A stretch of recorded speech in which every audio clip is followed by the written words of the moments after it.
कृष्ण पृष्ठाय भूतले श्रीमते भक्ति वेदांत स्वामी निति नामिने नमस्ते सारस्वते देवे गौरवाणी प्रचारिणे निर्विशेष शून्यवादी पाश्चात्य देश तारिणे श्री चैतन्य मनोभीष्टं स्थापितं येन भूतले स्वयं रूप कदा मह्यं ददाति स्वपदान्तिकम् वन्देऽहं श्रीगुरु श्रीयुतापदकमलं श्रीगुरुन् वैष्णवांश्च श्रीरूपं साग्रजातं सहगना रघुनाथान्वितं तं सजीवं साद्वैतं सावधूतं परिजनसहितं कृष्णचैतन्यदेवं श्रीराधा कृष्णपादान् सहगना ललिता श्रीविशाखान्वितांश्च हे कृष्णा करुणा सिन्धु दीनबन्धु जगत्पते गोपेशा गोपिका कांत राधा कांत नमोस्तुते तप्त कांचन गौरांगी राधे वृंदावनेश्वरी वृषभानुसुते देवी प्रणमामि हरिप्रिये वाञ्छाकल्पतरुभ्यस्य कृपा सिन्धुभ्य एव च पतितानां पावनेभ्यो वैष्णवेभ्यो नमो नमः। जय श्री कृष्ण चैतन्य प्रभु नित्यानंद श्री अद्वैत गदाधर श्रीवासादि श्री गौर भक्त वृंदा हरे कृष्णा कृष्णा कृष्णा हरे हरे हरे राम राम राम हरे हरे। ग्रंथराज श्रीमद् भागवतम की जय। ओम नमो भगवते वासुदेवाय। ओम नमो भगवते वासुदेवाय। ओम नमो भगवते वासुदेवाय। नारायण नमस्कृत्यं नरं चैव नरोत्तमं देवीं सरस्वतीं व्यासं ततो जयमुदीरयेत्। शृण्वतां स्वकथा कृष्ण पुण्य श्रवण कीर्तनम हृद्यन्तस्थ भद्राणि विधुनोति सुहृत्सताम् नष्टप्रायेषु अभद्रेषु नित्यं भागवत सेवया भगवती उत्तम श्लोके भक्तिर्भवति नैष्टिकी। सर्वशास्त्रादि पीयूष सर्ववैदिक सत्फल सर्वसिद्धांत रत्नाढ्य सर्वलौकिक दृक्प्रद सर्वभागवत प्राण श्रीमद्भागवतो प्रभु कलिद्वंतोतिदादित्य श्रीकृष्ण परिवर्तिता परमानंद पाठाय प्रेम वर्ष अक्षराय ते सर्वद सर्वसेवाय श्रीकृष्णाय नमोस्तुते मद एक बंधु मद संगीन मद गुरुन् मद महाधन मद निस्तारक मद भाग्य मद आनंद नमोस्तुते असाधु साधु तादा इन अचिति नोत ताकरा हाना मुंचा कदाचिन माम प्रेम न रित कंथयो स्पुरः। श्रीमद् भागवतम की जय।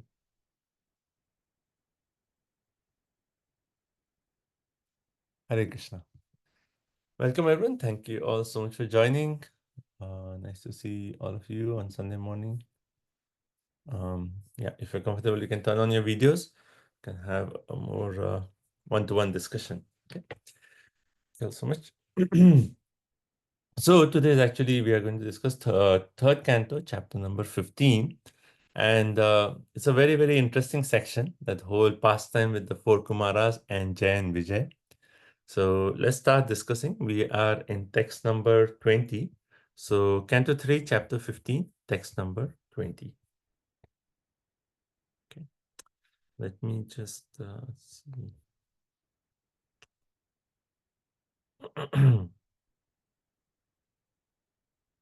Okay.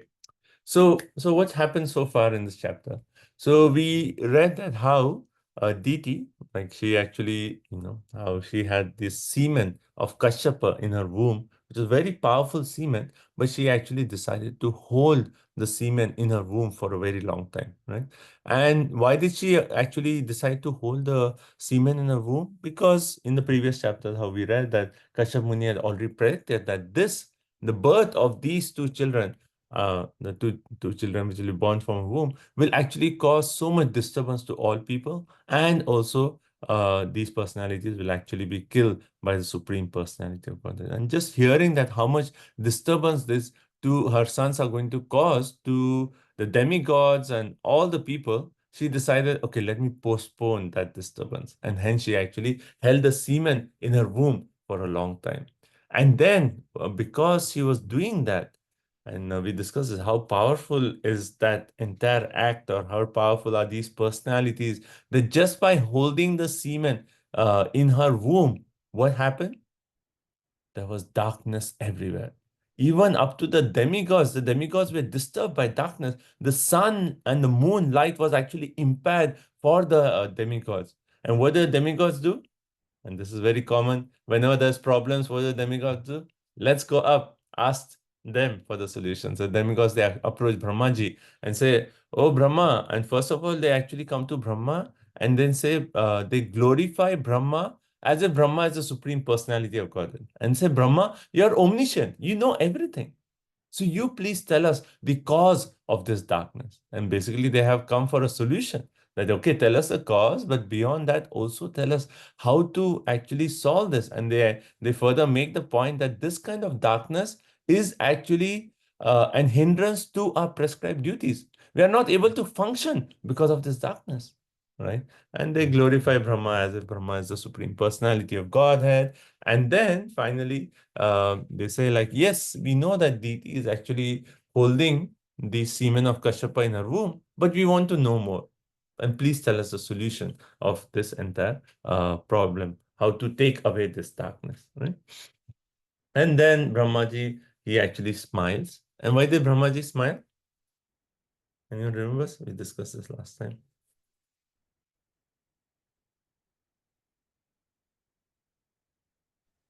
One reason is because the demigods were saying that you are Bhagavan, and he was internally thinking, first of all, I'm not the Bhagavan.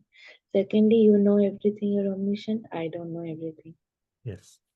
Yes. So he was actually thinking that you have praised me as Bhagwan, but actually Brahmaji himself was thinking that, okay, I am not Bhagwan, and also I don't have a solution to your problem, right? Only Bhagwan has, the real Bhagwan has a solution.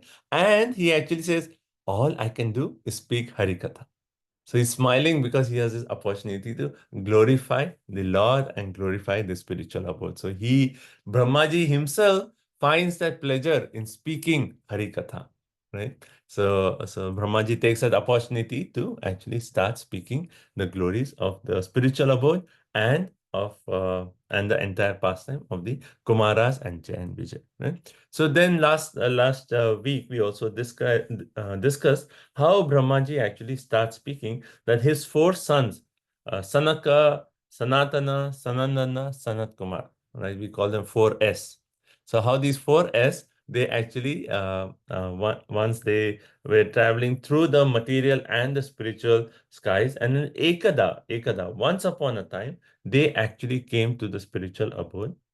And as soon as he said that they came to Vaikuntha, Brahmaji is taking an opportunity to actually describe Vaikuntha to each one of us, right? So that we have an idea what is Vaikuntha look like, right? So what all did we read? So we read that how the first characteristics of Vaikuntha is what?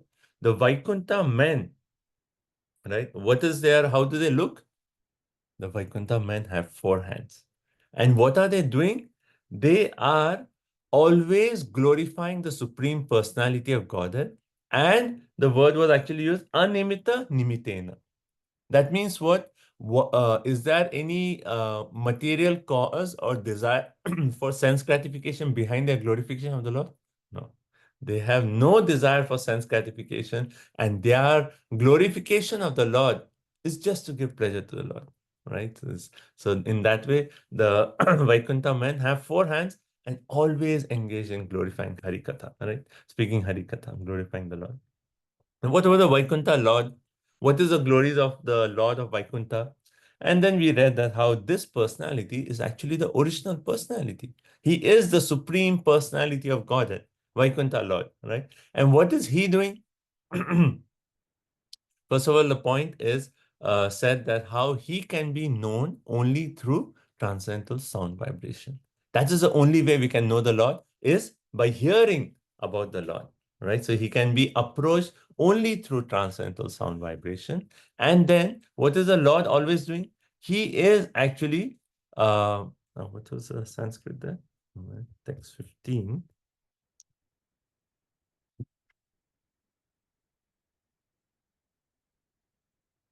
Yeah. In text 15, we see the Sanskrit as Swana Mridayan. What is he doing? Swan. Swan means his own devotees. What is he doing? Hridayam. He's always engaged in increasing the happiness of his own devotees. So what are devotees doing? They are always glorifying the Lord. What is the Lord doing? He's acting in such a way to increase their happiness. And that's what is happening in entire Vaikuntha.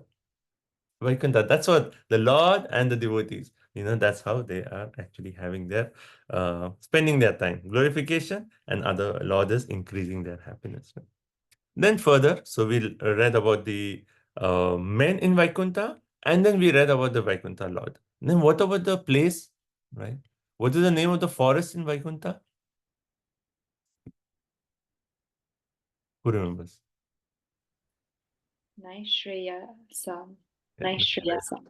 So this is the name of the forest in Vaikuntha. And what is the forest filled with? Mango trees, banana trees. Yes? No. All Kalpavriksha the trees. trees. Yes, there are all these trees, different varieties of trees, but all the trees are actually desired trees. Right? How Prabhupada so nicely says in the lecture. You can go to a mango tree and say, "Oh, mango tree, give me kachori. I feel like giving kachori to the Supreme Personality of God, a samosa." And the tree will actually give. Instead of getting mango, there'll be like samosa and kachori hanging, and you can pluck it and say, "Krishna, here, some kachori for you." So they're like desired trees there, right? And the desired trees, also the point is made, they are fully filled with splendid flowers and fruits, which actually in all season, Ritu, Sarva Ritu. Ritu means season. And in Hindi also we say Ritu as season, right? So Sarva Ritu, in all seasons, they are laden with all these fruits and flowers. And further, the point is made that these desired trees, are they, the point is made that they are completely spiritual. There is no thing in the spiritual world. Every as such thing is actually a person. They are spiritual and they are personified, right? So every imagine going to a spiritual world, and even the stones, the trees, everything is actually spiritual, right? They are all there just to give pleasure to the Lord. And then after deciding the place, then we talked about, what do you see in the Vaikuntha sky? We don't see Airplanes. airplanes. There are actually airplanes in Vaikuntha. And what kind of airplanes? And further today, that we'll read one more verse about like what are these airplanes made of. But it's described here in 17. Then Vaimanikaha. They are in Vaikuntha, there are different airplanes. And Sir Lalana. So the Vaikuntha men are actually traveling with their wives in the airplanes. So they all have like personalized airplanes. So husband and wife, they are actually all traveling in those airplanes, right? And the purport proper says how the husbands are traveling with their sweethearts. Sweetheart. That means like even in spiritual world, there is all these sweet dealings, right? Husband and wife, they're traveling in the airplanes. But what are they doing? Only one thing. Shashwat Gayanti Charitani. Shashwat Gayanti Charitani. They are always singing the glories of the Lord. And further, it's actually said, and they are so absorbed in glorifying the Lord that even the fragrance from the Madhavi flowers, which is actually laden with honey, a very, very nice fragrance, is actually coming to their ears or to their nose. And when the fragrance comes, what do they say? Oh, Madhavi flower, you think that your sweetness is more sweet than glorifying the Supreme Personality of Godhead, glorifying Harikatha? No, no, no. It cannot be. How foolish are you? Don't disturb us. We just want to glorify the Supreme Personality of Godhead. So that is the level of absorption of the Vaikuntha men in glorifying the Lord, that they have actually, even that fragrance, the kind of sense gratification that's coming, they are actually saying, no, no, no disturbance. We just want to be absorbed in glorifying the Lord, right? So that's how the Vaikuntha men, they are traveling in airplane, and they actually reject. They say, particularly it says, Antajale anviktashat madhu madhavina, right? So basically the Madhavi plus was a Gandena Khandita. They say like, oh, stop, fragrance, don't disturb us. We want to just focus on glorifying the Lord. Right? Then further, And what are the Vaikuntha birds? So we talk of airplanes, but there are so many birds, Vaikuntha birds, and there's a whole list of the different birds.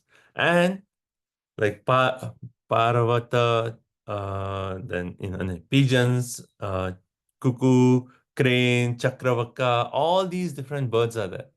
But what are the different birds? What happens?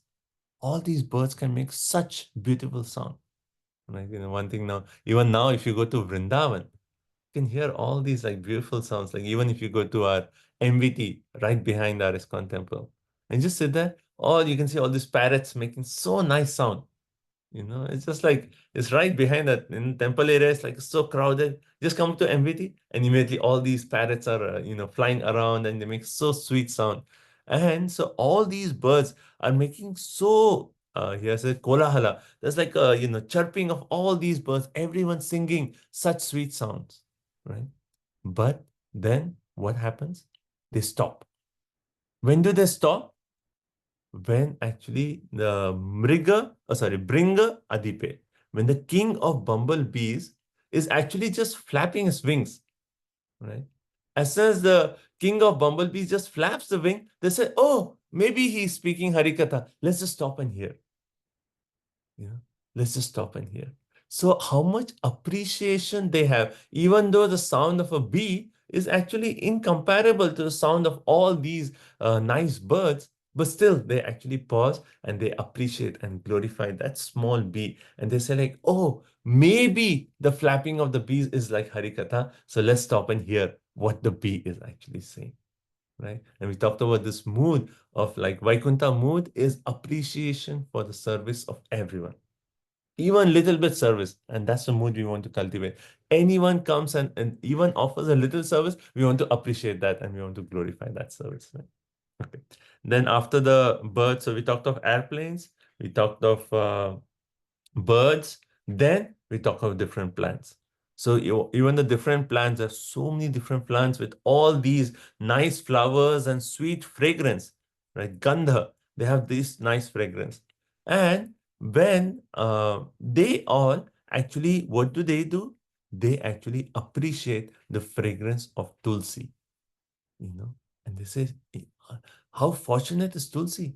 What kind of austerity has Tulsi done that she actually becomes ornaments to our Lord when he's actually showing Vrindavan pastimes, right? And again, here also same point that compared to the fragrance of all these flowers, the fragrance of Tulsi is actually, one may say, more subtle, right? And Prabhupada makes a point that only spiritually advanced people can actually get the fragrance of Tulsi. You know?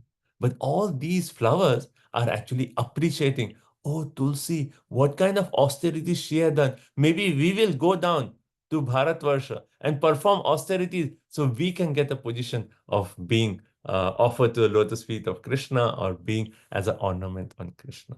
Right? So they are glorifying Tulsi Maharani herself. So a point here is how in the spiritual world, there is no question of envy. It's not that the flowers are thinking, oh, why is Tulsi there? I should be there.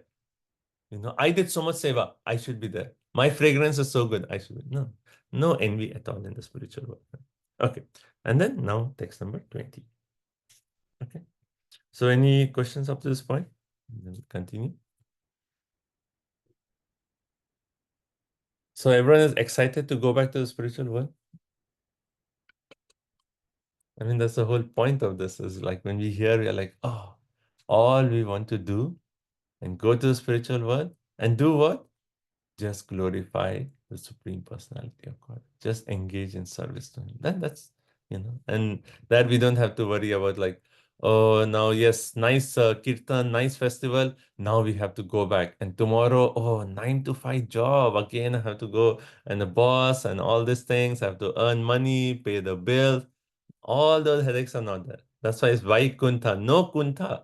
Only thing you have to do, go and just glorify the Lord and just serve the Lord. And then they say, oh, maybe Krishna likes to have kachori today. Let me just pluck a kachori from a tree. And Krishna, take kachori today. Right? And so we should develop that a desire. And the way we develop a desire to go back to Godhead is by actually hearing about the Vaikuntha. and the Lord of Vaikuntha. Right? When we hear about this, then our desire can be strong. Right? Okay. Okay. Ready? Any other comments? Any realizations of this one?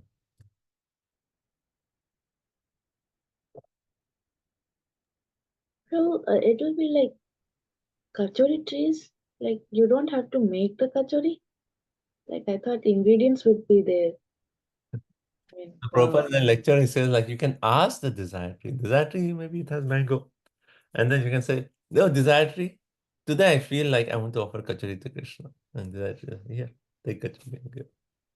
Or like also the point that, in spiritual world, how, in Goloka Vrindavan, how we hear that Srimati Radharani, every day she's cooking for Krishna. So, so to your point, the bliss is actually in offering service to Krishna. So even though one could go to a desire tree and get kachori, they'll say, no, no, I don't want to, I want to personally cook for Krishna to give pleasure to Krishna. So that's the beauty of the spiritual world, that everything is easily available, but you don't want that. You want that I will actually do the service to actually please Krishna. And that's the mood of the spiritual world. Okay, let's do text 20. Okay, let's continue. Yatsankulam haripadanati matudrishter Vaidurya katahema mayar vimanai Yesham brihat katitata smita shobimukya Krishnat manamna raja adadur utsmayadai. The inhabitants of Vaikuntha travel in their airplanes made of lapses, lazulis, emerald, and gold, although crowded by their consorts, who have large hips and beautiful smiling faces.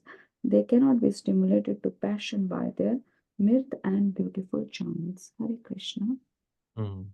So now further we are hearing about the airplanes. So in the material world, what are airplanes made of?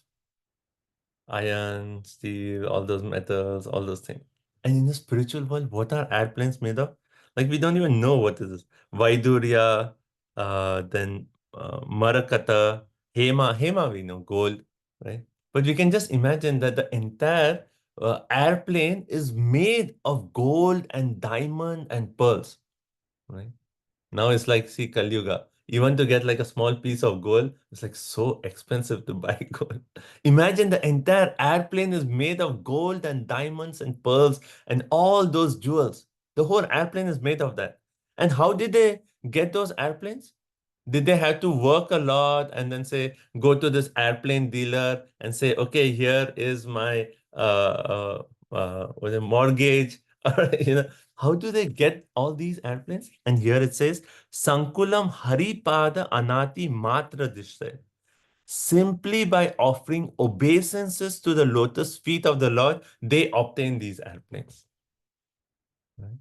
Just by offering obeisance to the Lord, they actually have all these airplanes are actually given to them, right? And then further it says, so who is the passengers in the airplanes? Yesham, who are the passengers?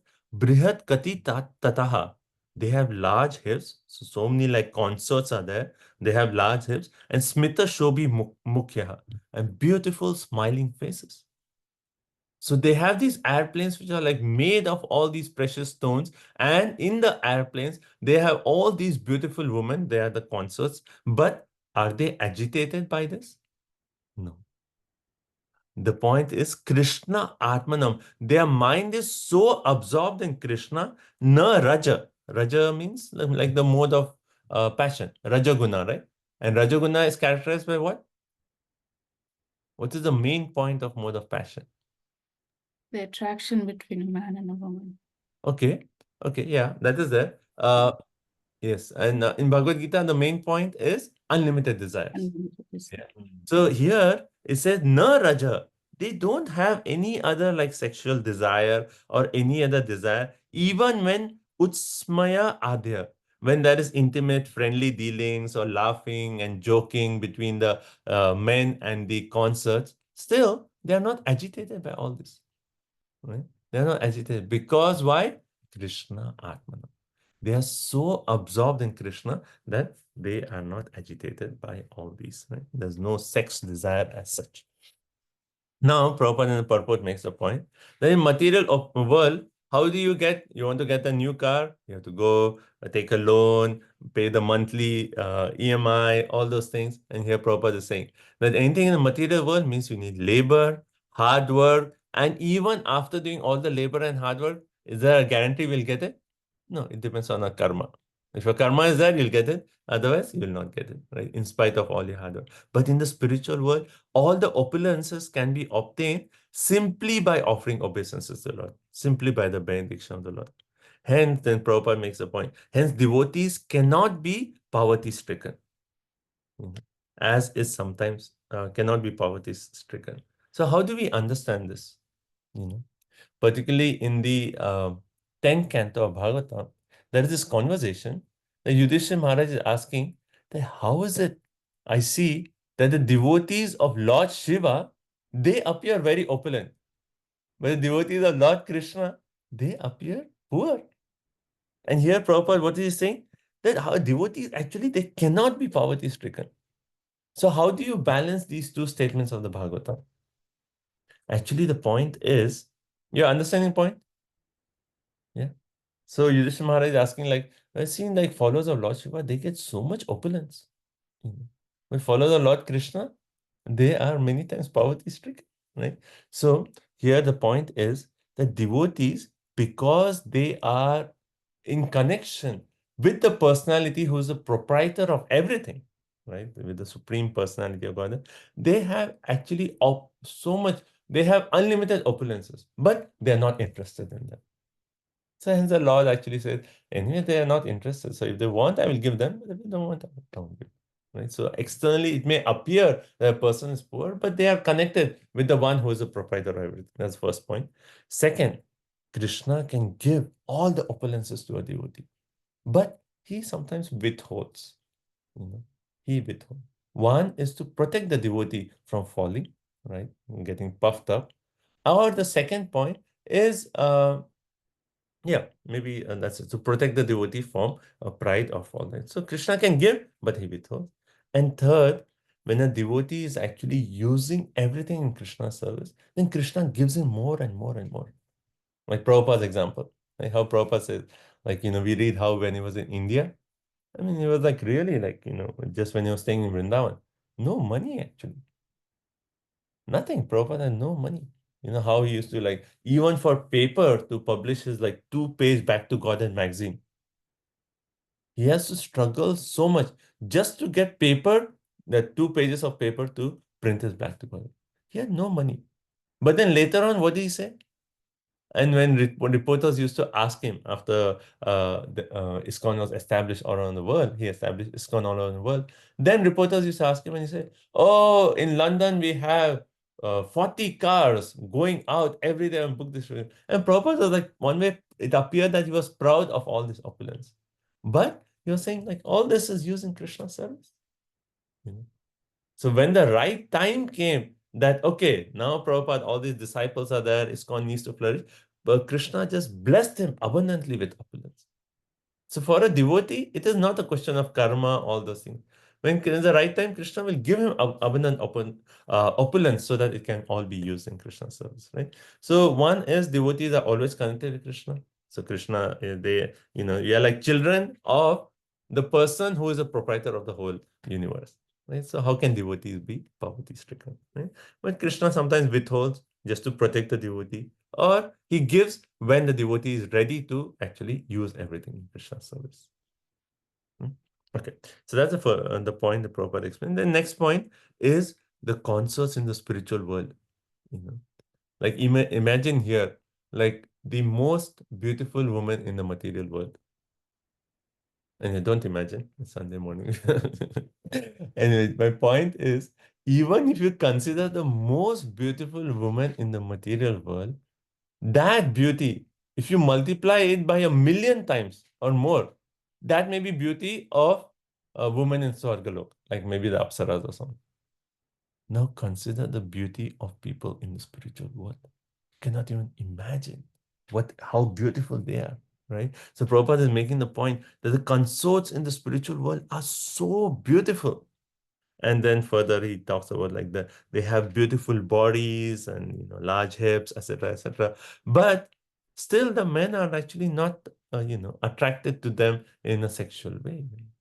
There are concerts, but they are all only focused on glorifying the Supreme Personality of Godhead. So enjoyment of association of the opposite sex, but there is no sexual relationship. And that is a better standard of pleasure. Okay. So next verse, text 21. Prabhu, 1 minute now. When we were in Vrindavan along with Krishna Maharaj, he was walking and there was a cockroach that just crossed. And I got scared. I'm a little scared of cockroach. I jumped. Oh, cockroach! Like Gurudev said, from Swarga Loka, you look like a cockroach. It's true. From Swargalok, people will see, and even the most beautiful will like, oh, ugly from a standard. So imagine the beauty. But still, the most beautiful people, women of Vaikuntha, they cannot, they don't create, they don't produce passion in the hearts of the men because they are so absorbed in Harikatha. So practically for us also, what is the secret to overcome this attraction to the opposite sex? To observe ourselves in Harikatha. To actually, the secret to overcome any of our allurements is to observe ourselves in Harikatha. Because the question is, as soon as we observe ourselves in Harikatha, then the taste comes. And when that taste comes, we get that higher taste, then everything else seems insignificant.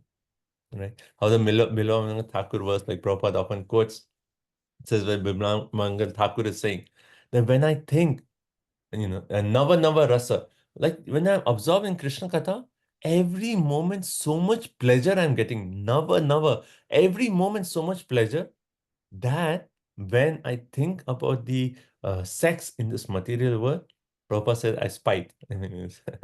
I spit on the thought on the sex pleasure. What is this pleasure of material? So insignificant compared to the pleasure of hearing Harikatha. Right? So even in second chapter of Bhagavad Gita, Krishna is giving us a secret. What is the secret? The secret is Param Drishtva Nivartate. We have to get the higher taste in Krishna Katha, and the higher taste will come only when we hear Krishna Katha and get absorbed in hearing Krishna Katha. Okay, 21. Shirupini kvanayati charanaravindam Lila Bhujena Harisadmani Mukta Dosha Samlakshyate Spatika Kudya Upeta Hemni Samarjativa Yad Anugrahanenya Yatnaha. Okay, let's see the verse before reading the translation. So here it says Shri Rupini. Shri Rupini referring to the Lakshmiji, goddess of fortune, right? So Shri Rupini Kwanayati. Kwanayati means she's actually making, so she, certainly in the Vaikuntha Lok, the Lord is there with Lakshmiji, and she is making tinkling sound with her Charnaravinda. So on her lotus feet, there are foot bells, right? Ankle bells. And with that, there is this tinkling sound she is making. And then Leela Ambujena. Ambuja is flower, right? Lotus flower. She's playing with a lotus flower with her hand, right? And Hari Sadmani. And where is she? She is actually in the house of Narayan. And then Sama Lakshate, right? She actually becomes visible. And where is she seen? Spatika Kudye Upeta Hemni. So how we describe in the Vaikuntha world, the houses are actually made of jewels. So when they see Lakshmi ji, she's making this tinkling sound, and when they see the reflection of Lakshmi in these walls, which are made of jewels, right? It appears what? Sammarjati Eva. She appears as if Lakshmi ji is doing what? She is sweeping the floor of Vaikuntha, right? Mukta dosha, but what is her fault, right? She's actually doing this yet anugrahanena. Anugraha, we hear this word again and again. What is anugraha? Like blessings or mercy, right? She's doing this seva just to get the mercy of Narayan, just to get blessings from Narayan, just to get the association of Narayan. Anya yatna, others Like all the even demigods up to the stage of Brahma, they are doing austerities to get the blessings of Lakshmi ji, and Lakshmi ji herself is sweeping the street, the floor of Vaikuntha to get the mercy of the Lord of Vaikuntha. Right? So why is is there a dust in Vaikuntha? Why is Lakshmi ji sweeping the floor? I mean, the floor is made of like Chintamani stones and all these jewels. Where is the question of dust in Vaikuntha? But still, Lakshmi ji knows, and all the devotees know, to get the mercy of the Lord means we have to do humble seva. So Lakshmi ji herself is actually enjoying that pleasure of offering that humble seva just to get the mercy of the Lord. Now we can read the translation. Hare Krishna. The ladies in the Vaikuntha planets are as beautiful as the goddess of fortune herself. Such transcendently beautiful ladies, their hands playing with lotuses and their leg bangles tinkling, are sometimes seen sweeping the marble walls, which are bedecked at intervals with golden borders, in order to receive the grace of the Supreme Personality of Godhead. Hare Krishna. So all this they are doing. So it's interesting that how Vishwanath Chakravarti Thakur, he says that Shri Rupini, he says this verse is goddess of fortune. How is Prabhupada saying? Prabhupada is saying that the ladies in Vaikuntha are as beautiful as Lakshmi, right? But there is actually no difference. And Prabhupada elaborates on that point in the purport that when we say in Brahma Samhita, Lakshmi Sahasra Satasambra Sevya Mano, that the Lord is served by millions of Lakshmis. Who are these Lakshmis? They are actually not exactly consorts of the Lord himself, but the wives of his devotees. So even the wives of the devotees of the Lord are like Lakshmijis who are serving the Lord. Hence, Prabhupada says the ladies, but they are also referred to as Lakshmiji herself, right? And they are all doing humble service. And Prabhupada says there is no need to sweep the stone, the Vaikuntha stones, the touchstones in Vaikuntha, for there is hardly any dust on it. But still, in order to satisfy the Lord, the ladies there always engage in dusting the marble walls. Why? The reason is that they are eager to achieve the grace of the Lord by doing so. Actually, in Chaitanya Charitamrita, in Adi Lila, in chapter number 6, chapter number 6 is what? Glorifying whom? Anyone knows? Advaitacharya?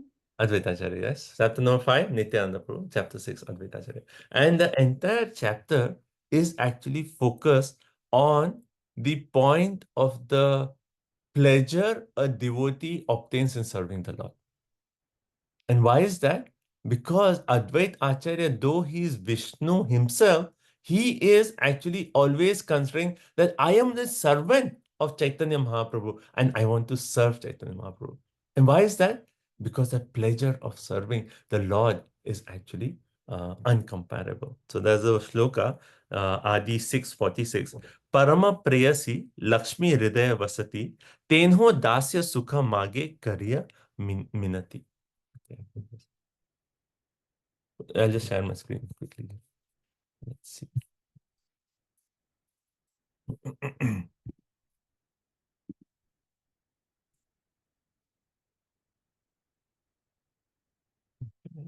Yes, okay.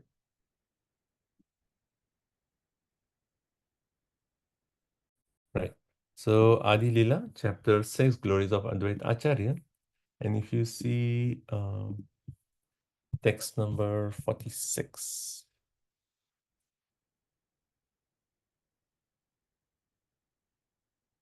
Okay, let's see 44. 44 here says, Krishna Das Abhimane ye Ananda Sindhu Koti Brahma Sukha Nahe Tara Ek Bindu. Right? The conception of Krishna Das Abhimane, the conception of servitude to Sri Krishna generates Ananda Sindhu. What do you get? An ocean of joy. When we serve Krishna, there is this Ananda Sindhu, an ocean of joy. Koti Brahma Sukha Nahe Tara Ek Bindu. Even the joy of Brahmanda, right? If you multiply that with Koti 10 million times, that cannot compare to a drop of happiness obtained by serving the Lord, right? And hence, he says, Muni ye Chaitanya Das Ara Nityananda Dasa Bhava Sama Nahe Anyatra Ananda. And he says, Advaita Acharya says, Nityananda and I are servants of Lord Chaitanya. Nowhere else is there such joy as that which is tasted in this emotion of servitude. And then here it talks of Lakshmi ji, right? 46. Parama Preyasi Lakshmi Hridaya Vasati Tenho Dasya Sukha Mage Karya Minati.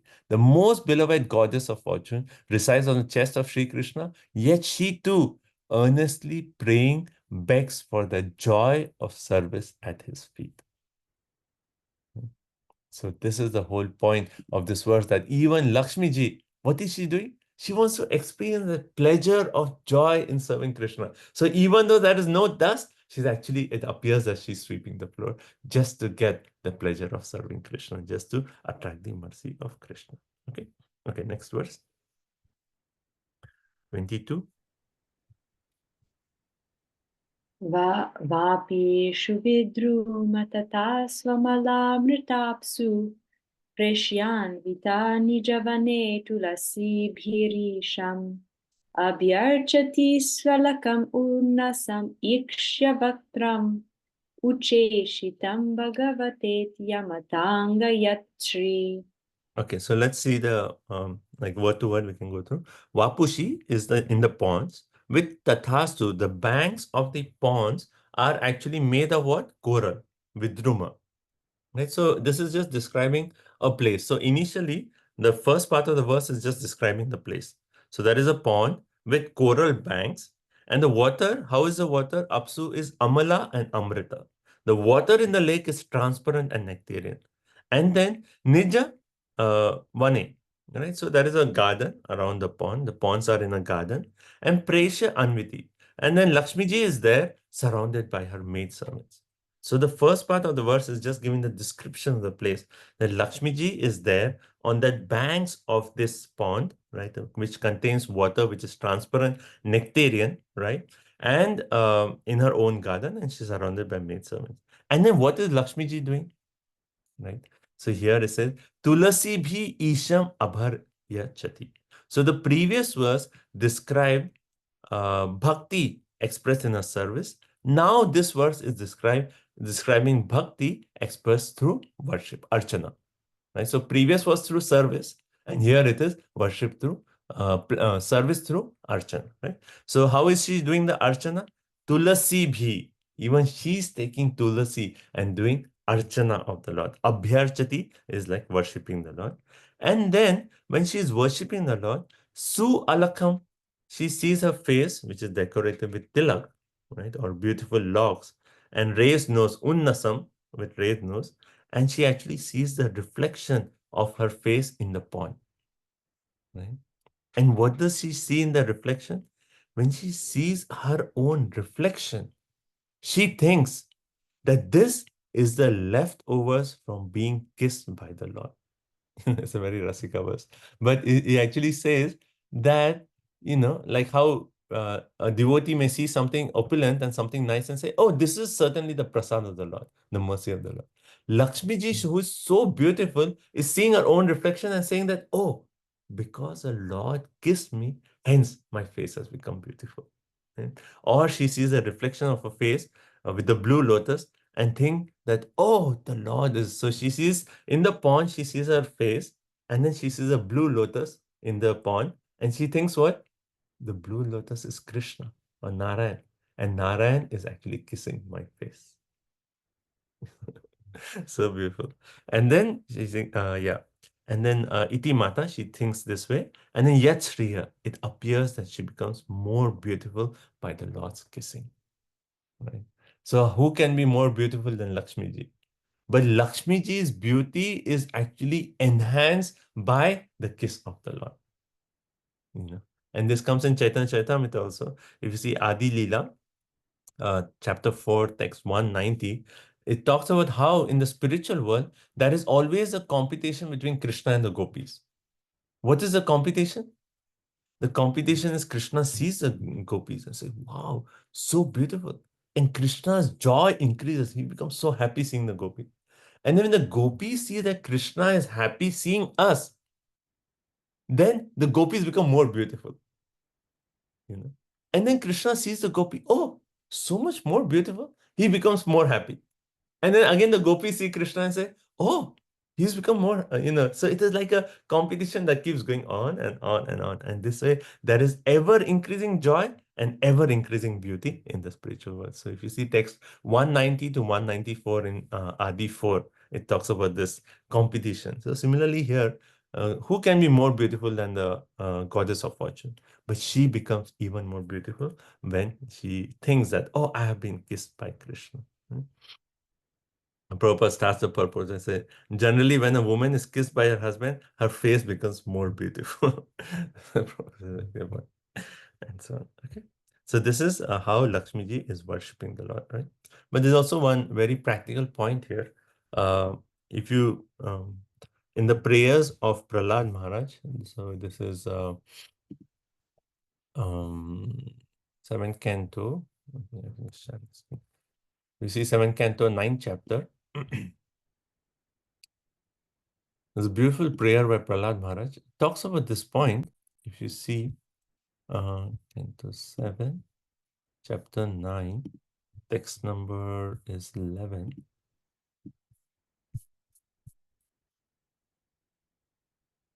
Yeah. So if you see this verse right here, yeah. Naivatmana Prabhur ayam nija labha purna manam janad avidusha karuna vrinite yad yaj jano bhagvate vidhata manam tat chatmane prati mukhasya yatha mukhashri. Right? So here, prati mukhasya yatha mukhashri. This verse is saying that the Lord is fully satisfied in himself.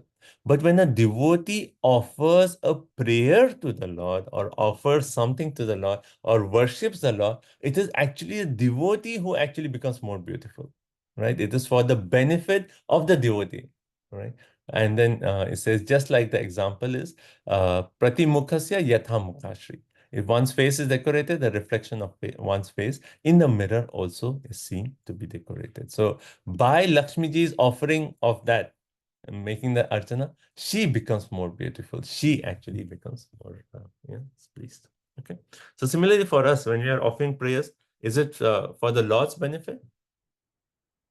It's actually we are actually benefited by those prayers. We actually become beautiful in the sense that our consciousness becomes beautiful. Okay. Now, after describing, so this was a description of Vaikuntha. Now, 23 to 25, 3 verses are saying who is qualified to enter Vaikuntha and who is not qualified to enter Vaikuntha. So, what is the answer to this? Who is qualified to enter Vaikuntha?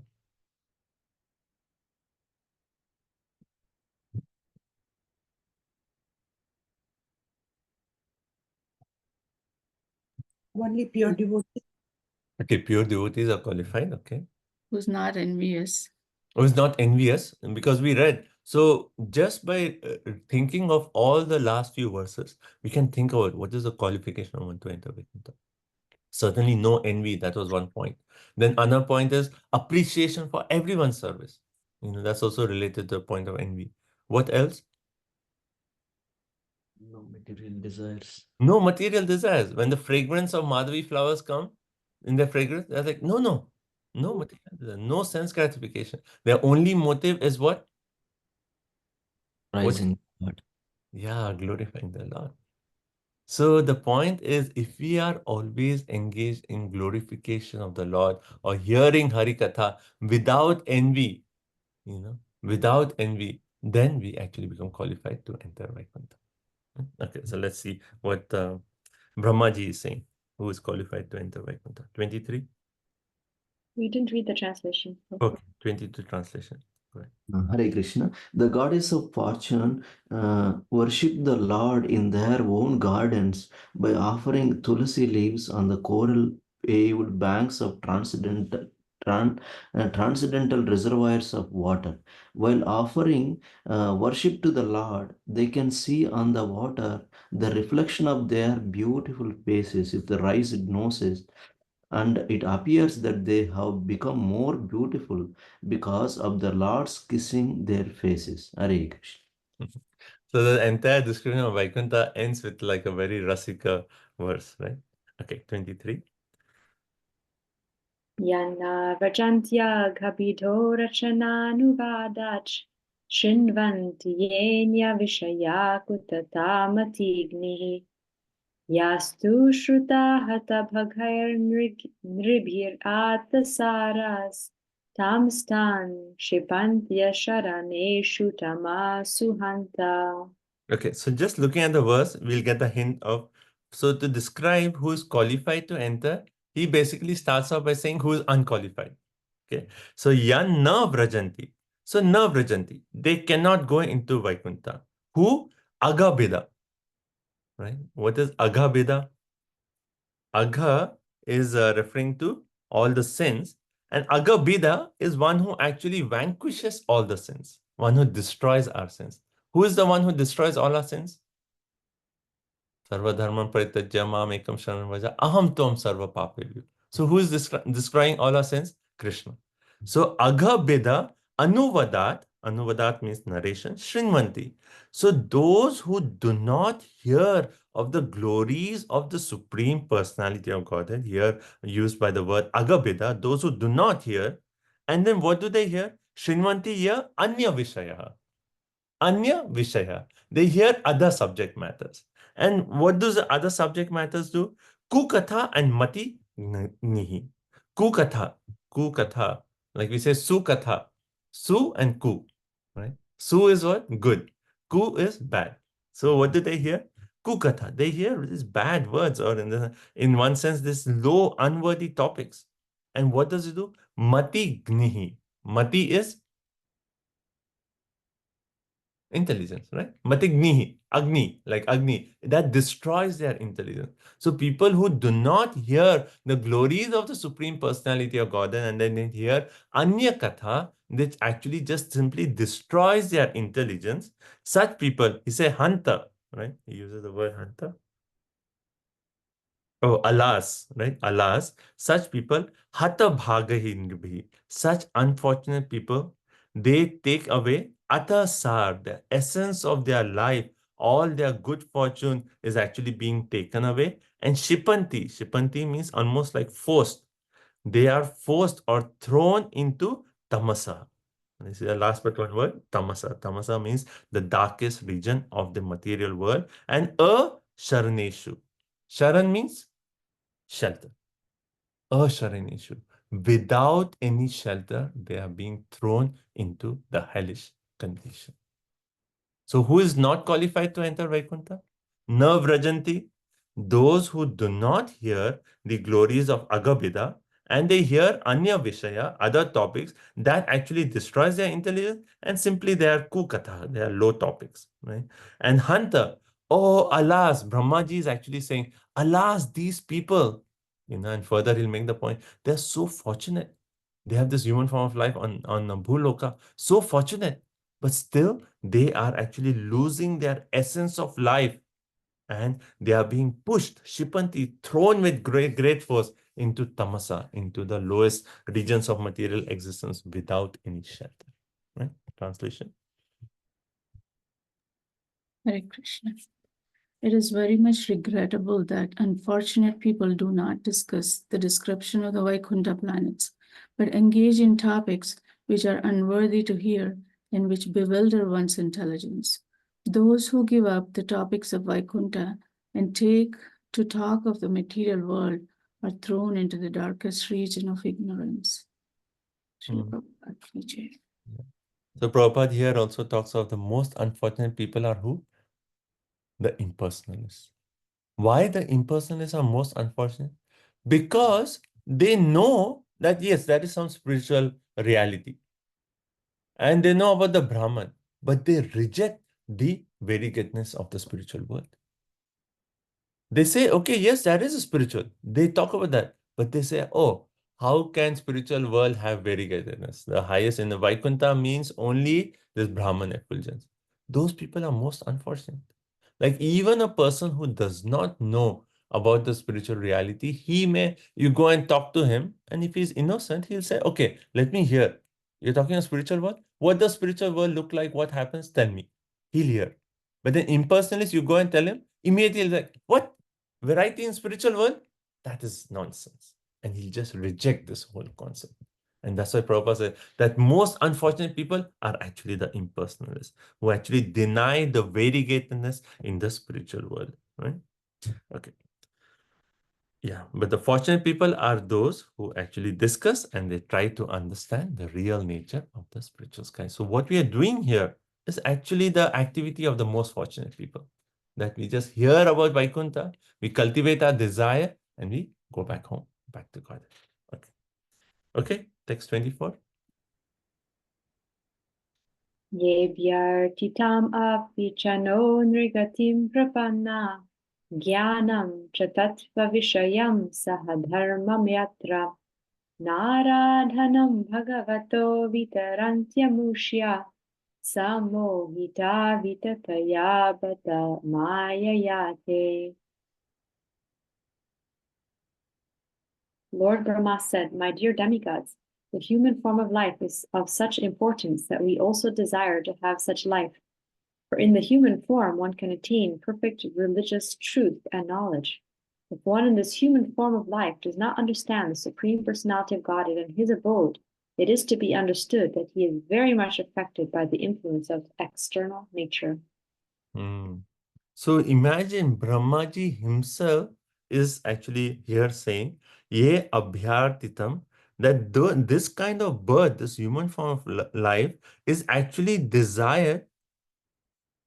Oh, okay. Ye abhyartitam api niragatim. Niragatim referring to human form of life. This human form of life, these persons with the human form of life, this is actually desired by Brahma and other demigods. Brahmaji, we may think, oh, Brahmaji is such an elevated position. But what is Brahmaji thinking? Oh, these people on human life in the earth planet, so fortunate. I want to take birth there. I want to take. So Brahmaji is desiring the birth in this human form of life. Why?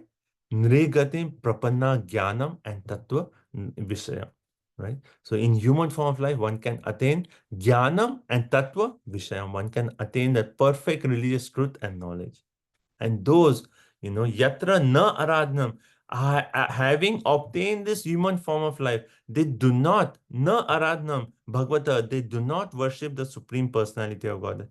Then, but alas, these people, they have bewildered by sammohita maya. They are just bewildered by Maya. Imagine Brahma is desiring to take birth here. And did Brahma fulfill that desire? Yeah, he came as Haridas Thakur to just fulfill that desire of coming here and speaking Harikatha. And what did he do? Chanted 172 rounds every day of Hare Krishna Mahamantra and became the Nam Acharya. Nam Acharya. Right? So Brahmaji also is saying. So how fortunate we are just to take birth in this human form of life. Brahmaji is aspiring for that birth. Imagine. Right? And Brahmaji is pitying those people that those who, having obtained this worth, they do not worship Lord. How foolish are they? They have the golden opportunity, but they are simply wasting that entire opportunity. So Prabhupada in the purport, it's so interesting that when you're reading Prabhupada's purports, and I often think that, devotees should get together and have this game. That you read Prabhupada's purport together, and in the purport, you find out how many verses Prabhupada is indirectly mentioning. Because many times you'll find in the purport, you just see one sentence and say, oh, this is Prabhupada is giving an explanation of this verse of Bhagavad Gita. And you'll find like Prabhupada's entire purports are actually essence of the other shlokas from the different parts of the Chaitanya Charitamrita, Bhagavatam, Bhagavad Gita, etc. Right? So here also you see, Prabhupada said, it is said that the human form in somewhere in between the purport, human form is a great boon because it's the most suitable boat for crossing over the Nishayan's ocean. The spiritual master is considered to be the most able captain in that boat, and the information from the scriptures is a favorable wind for floating over the Nishayans. The human beings who does not take advantage of all these facilities in his life is committing suicide. Anyone knows which verse is this? This is the exact translation of one of the verses in the Srimad Bhagavatam. Okay, let me share my screen. Tadyatura chittana Which is it? Etadyatura chittanam Oh, Matra Spashasya. matraspashisham bhavasindhu plavo-drishta. Okay, that is close. Bhava Sindhu Plava Drishta. That is That actually is the very portion of material world. We can cross over by what? Hare Namanukirtan, right? By chanting. Varnam. Yeah. Yes, so that is one. But this particular, if you see, I just can see my screen. So this is in Srimad Bhagavatam, 11th canto, and chapter number 20, text 17. Yeah. This is the exact verse. Nideham adyam sulubam sudulabam plavam. Again, the word plavam, right? Plavam means boat. Sukalpam guru karnadhara. Who is the captain of the boat? Guru, right? Guru, the spiritual master, is the captain of the boat. And then Maya nu kulena nabhasvat vatir teritam puman bhavabdim na tare sa atmaha. So Prabhupada uses the word suicide. And what is the last word of this? Atmaha, suicide, right? So this is like the word to word translation here. The human body, which can avoid all benefit in life, is automatically obtained by the laws of nature, although it is a very rare achievement, right? Sulabham, sudurlabham. Very rare to get human form. This human body can be compared to a perfectly constructed boat, having the spiritual master as captain. The instructions of the personality of Godhead is what? The favorable winds. Considering all these advantages, a human body does not utilize this life to cross over the ocean, then he must be considered a killer of his own soul. Atma. Right? So exactly this translation. Okay. Prabhu, what is the verse, please? 11, 11? 20, 17. 11? 20, chapter 20. This is Uddhav Gita section, text number 17. Okay, let's do one more verse and then we'll take up some reflections. There's also the shloka in Canto 1, Chapter 1, text 22, right? Like where the Yes. sages of Naimisharanya are saying, we think that we've met your goodness by the will of providence. So you can become the captain of our ship. Yeah, so that is 1.1.22. Yeah. Yeah. Very nice. Thank you. Okay, 25.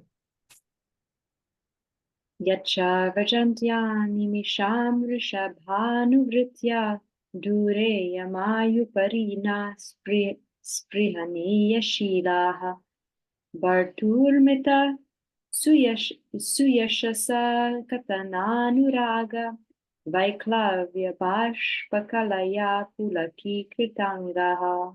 Okay, let's see the translation. So before we go to translation, what was the verse 23 starting? Yan na vrajanti, right? Those people do not go to Vraj, right? And that was the description. Now in this verse, what is it? 25. Yacha vrajanti. These people go to Vraj, right? Those people do not go to Vraj, but these people go to Vraj. And who are these people? Let's see. So it says, Anuvritya, right? You see Rishabha, Anuvritya. Anuvritya, Animisham, Rishabha. So Anuvritya means what? Anuvritya. You must have seen this word before. Means to follow in the footsteps. Anuvritya. Anuvritya, Rishabha. Rishabha is who? The Supreme Personality of God. So by following in the footsteps of those personality who follow in the footsteps of the chief of the demigods or the Lord himself, that's the first point. Second point, then Dure Yamaha. Yama, Yam Niyam, right? So Dure Yamaha. What does this mean? They are far beyond regulated principles. Dure is far, right? So those people who are following, and I'll give a little bit like an esoteric meaning also here. But those people, so first line is what? Those are following the Lord. Second line, Dure Yamaha. Those far beyond regulated principles. You get the idea here? You see, in Nectar of Devotion, what is the first? Sadhana Bhakti, right? And then after that, Raganuga. Okay, so there's Vaidhi Sadhana and then there's Raganuga Sadhana. In Vaidhi Sadhana Bhakti, one is following all the rules and regulations, right? And the motivation to do bhakti is the rules and regulations. In Raganuga Sadhana, yes, he will follow the rules and regulations, but motivation is not just rules and regulations. He goes beyond that, and his motivation is Raganuga. He is actually following in the footsteps of Rishabha. So the previous line, if you say following in the footsteps, it is actually devotees of the Lord.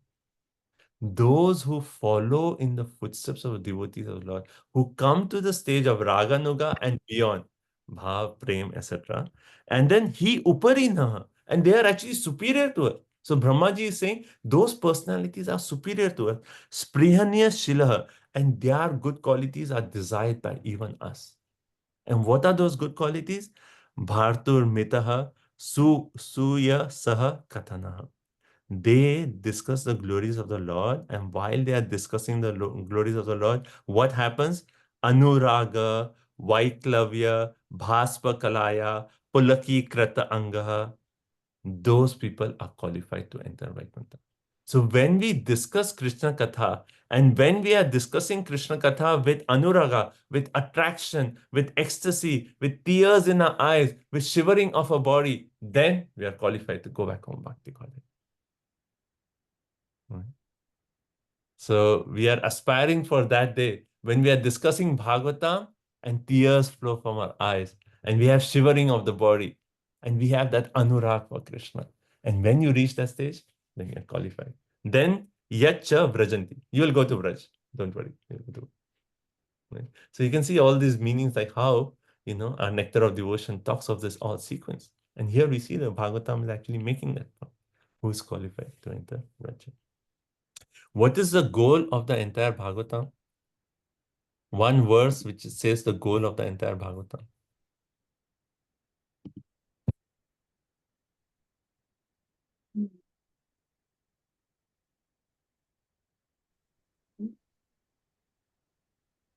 Anyone? It's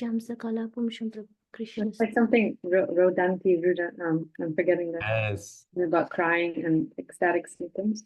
Yeah. Okay, let's read the translation. I'll put up the verse and share my screen.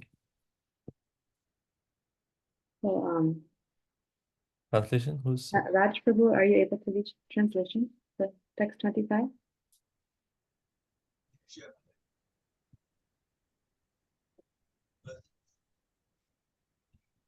Prabhu, your voice is not clear. Okay.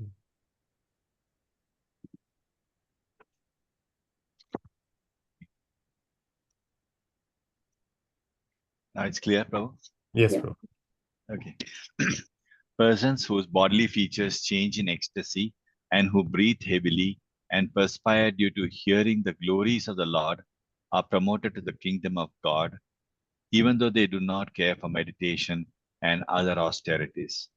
The kingdom of God is above the material universes, and it is desired by Brahma and other demigods. Mm.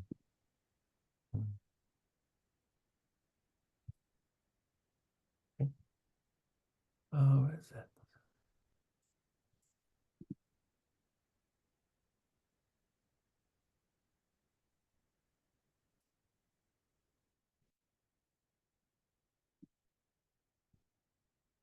Evam Vrata Swanama Kirtaya.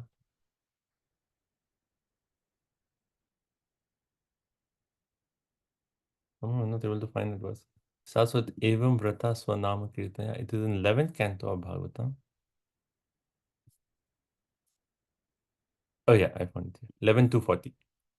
Evam Vrata Swa Priya Nama Kirtaya. Okay, so the goal of the entire Bhagavatam is this verse. And that is right here. And that is exactly this point here. 11 to 40. Evam Vrita Swa Priya Nama Kirtaya Jata Anuraga Druta Chitta Uchay Hasati Atho Roti Gayati Unmadavan Nrityati Loka Bhaya.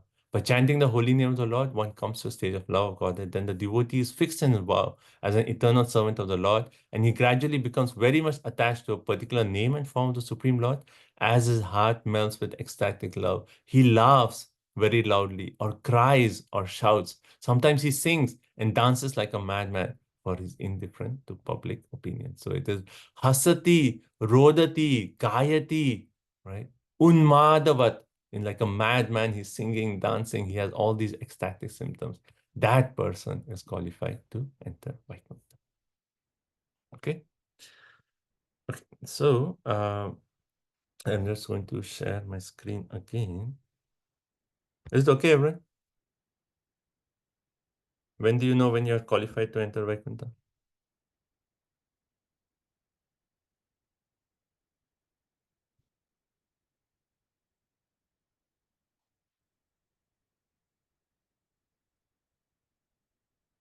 Prabhu, quick question. Hare Krishna. Yeah. But these are not qualities that we can try to just force upon ourselves. It has to come automatically, right? And that is only going to come. Go I ahead. mean, uh, if so, my question is, I think, how can we cultivate those qualities that we cannot actually force and cultivate ourselves? It has to come naturally. Yeah. Very good point, Mati. Like we cannot artificially just force these symptoms of ecstasy, crying, and all those. It has to come Right. naturally. And that's why the whole process is like, we are in the process of sadhana bhakti. So that means every day just doing our chanting, hearing Bhagavatam, and it's a journey. And when our hearts become purified, when those contamination in our heart gets clear, and then when we hear the holy name, then our rag, our anurag, our attraction to Krishna gradually keeps increasing, right? And the process is a gradual process. And then when we are getting purified, when our attraction to Krishna is increasing, then we'll come to the stage. And that's why the nectar of devotion, Bhakti Rasamrita Sindhu, that Prabhupada says, the complete science of Bhakti Yoga. And that is actually saying step by step, Rupa Goswami says how we can progress from the stage where we are to this perfection. So we cannot artificially imitate that stage, but we know the process. So go through the process gradually, and how Rupa Goswami said, Utsaha Nishaya Dharya. We go with enthusiasm, but we need to have patience. We need to have patience. So keep doing this. Shravanam, Kirtanam, associating with devotees, doing seva, and gradually, we will come to a stage. That assurance is there that it will happen, provided we continue sincerely on this journey. Like Indramna Swami Maharaj, he said, like, all our chanting, our hearing, our association of devotees, all should bring us to that one point. When we are hearing Kirtan, he makes a point. When we are in the temple room and we're sitting in the side of like one side of a temple room, and then when we chant the name of Krishna and a drop of tear comes from our eye. Everything is to bring us to a stage where that attraction for Krishna actually comes in our heart. Okay. In the purport here, Prabhupada says that as we become free from the 10 offenses, the chanting the holy name, we Wonderful. develop this Yes. ecstatic mode.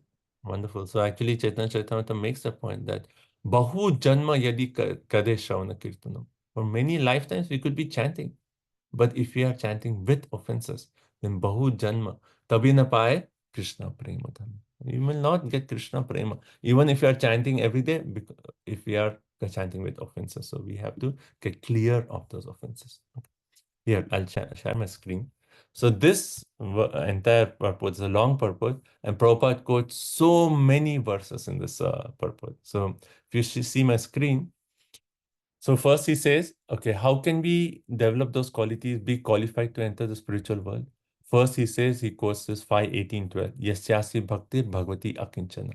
We have to develop all the good qualities, and that's why Bhagavad Gita, chapter 13, 16, 2, 12, it gives a list of qualities that we need to cultivate to actually come to this stage, right? Yasyasi Bhakti Bhagavati Akinchana. Sarvair gunes tatra. So we have to develop all these good qualities. So it is a matter of cultivation. And also, as we are progressing, bhakti itself will actually bring those qualities in us, right? Then further, Prabhupada says, what are the qualities? And he says 26 qualities of Vaishnava. So these qualities are mentioned in Chaitanya Charitamrita Madhya 22:77. So this verse is very nice. Sarvopakaraka Santa Krishnaika Sharana Akama Aniha Stira Vijita Sadguna. So what are these? 26 qualities of a Vaishnava.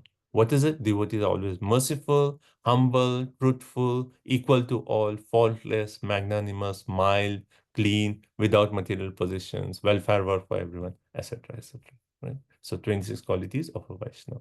Then further he says, Okay, these qualities can also be summarized in teachings of Kapila Dev.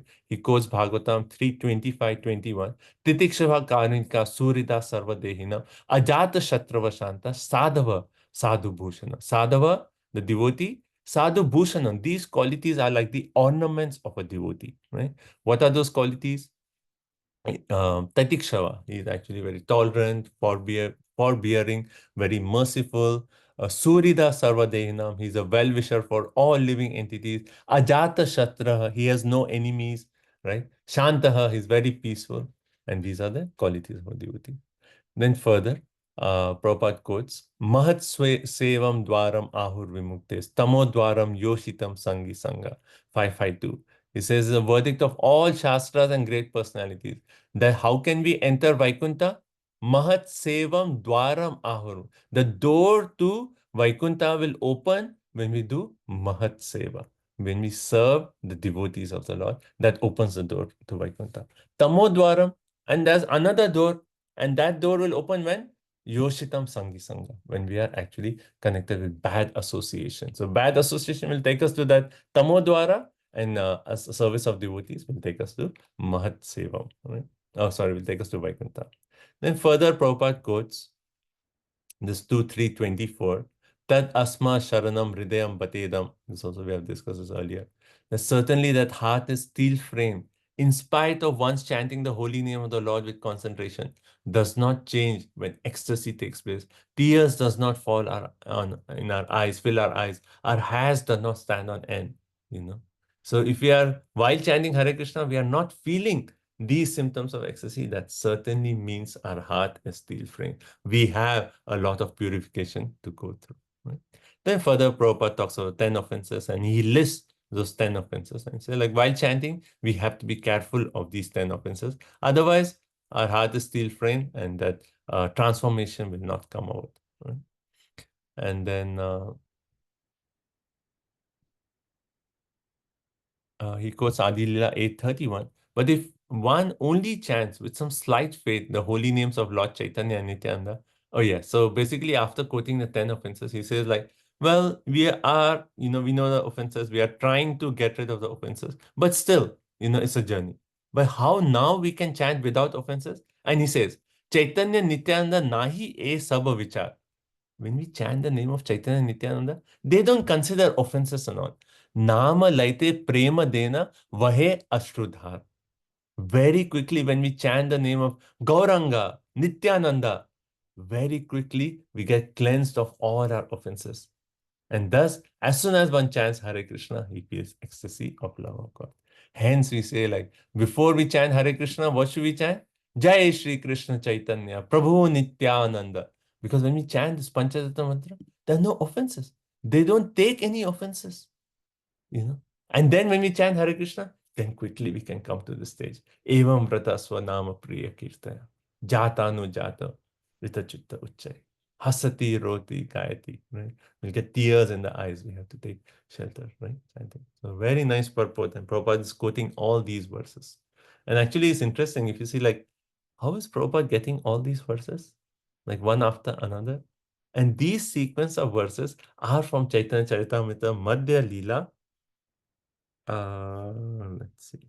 Yeah, 2277. Krishna's Kaviraj Goswami is quoting these lists of verses, and Prabhupada has taken those lists and he's putting that entire list here. Right? So nice. Okay, so this completes this section of this chapter. So up to this point, Brahmaji has given a description of Vaikuntha and said who is qualified to enter, who is not qualified to enter. Right? Okay. Now he's going to start the story of the four Kumaras and how they get cursed by, the Jay and Vijay, how they get cursed by the four Kumaras. Very interesting story. Very nice. So let's see some reflections. Any points that you liked? Any questions? Then we'll proceed. Prabhu, in the verse 25, when the Ture Yama is mentioned, could it also mean far from the jurisdiction of Yamaraj?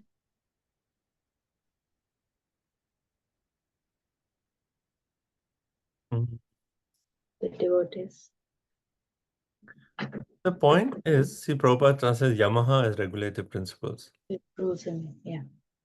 So, because here it is more of, see, far from Yamaraj would be a result of hearing Harikatha. But here is more the focus is what is the process to actually enter Vaikuntha. So, the difference in process and the result. Right? So, yeah. So, Vishwanath Chakravarti Thakur also does not refer to that Yama as the Yamaraj. Right? Okay, so Vishwanath Chakravarti Thakur also he gives another, another meaning to this, and when he says Yama Dura, he says those who actually give up the process of Astanga Yoga and all the other, and they just take the Bhakti Yoga, which is spontaneous. So he focuses on that aspect of Bhakti Yoga. And he also makes a point that how he says Dure Yamaha, right? Rules and regulations. He says another version, they say Dure Hama. And that aham, that hum is aham. Dure aham. When we give up the false ego, another version has it in that way. When you give up the false ego, and then the other points, when you follow the Supreme Personality of Godhead, then we qualify to enter Vaikuntha.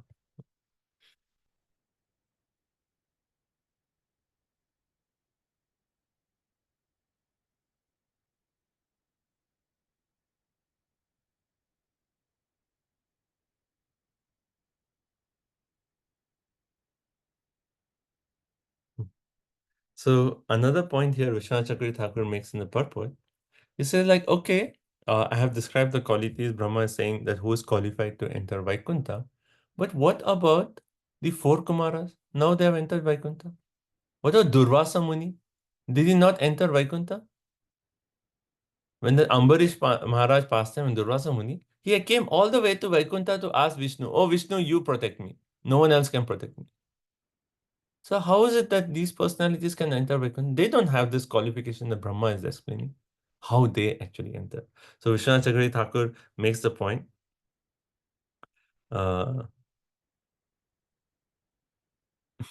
Sometimes the tigers or bears enter into a jewel-covered palace of the king, endowed with various fragrances. For amusement, the king desires that the populace see those animals.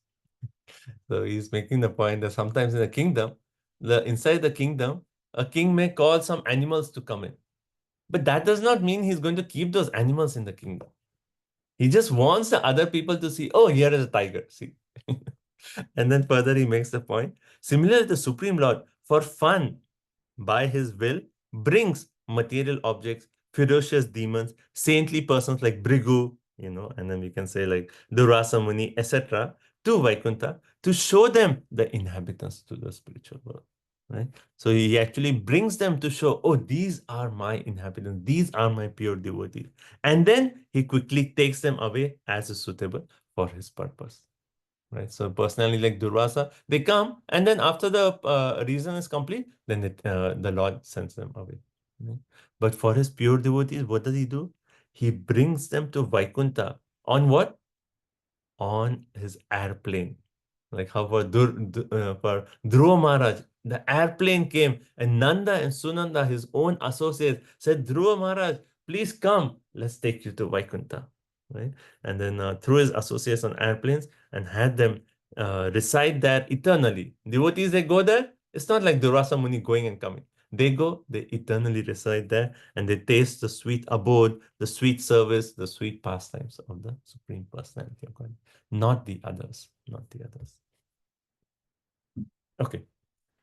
Any other points anyone would like to share? Any comments, realization? Yeah, one question, Prabhu. Yeah. Hare Krishna. So Lord Brahma is saying that these are the qualities one soul can have to enter Vaikuntha. But he himself is not in Vaikuntha, right? Yeah. He has his own planet.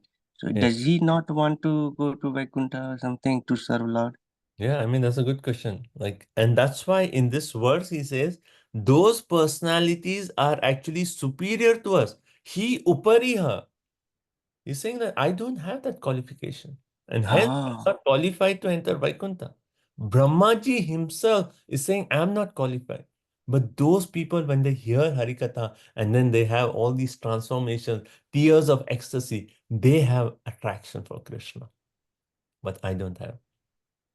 Hence Brahmaji is saying, I desire to take birth on this earth planet as a human being to actually cultivate that devotion so that I can become qualified.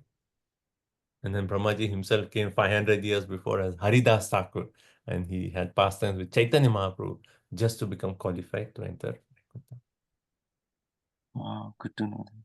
Thank you for Prabhu, on this same context, so like even I always wondered this, that the demigods are aspiring to be, to take birth in human. I mean, what is that great difference of they have, Prabhu, in the sense like, why can't they do bhakti being wherever they are? Because their life is the same like us, but very, like too opulent. Like not much real difference. Like Brahmaji also has day and night. He also has to work.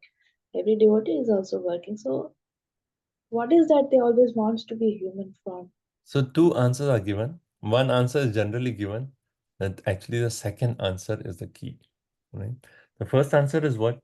The first answer we say is like, in demigod, the higher planetary system, there is so much opulence that people don't feel the need that, okay, it's so much opulence is that they don't have that motivation to like take a spiritual life seriously. In the earth planet, they say there's so much balance of happiness and distress that that situation is perfect for one to actually take spiritual life seriously. You experience some opulence and immediately some distress. And you're like, oh, distress. Let me, be serious in my bhakti. So that is one point which generally given.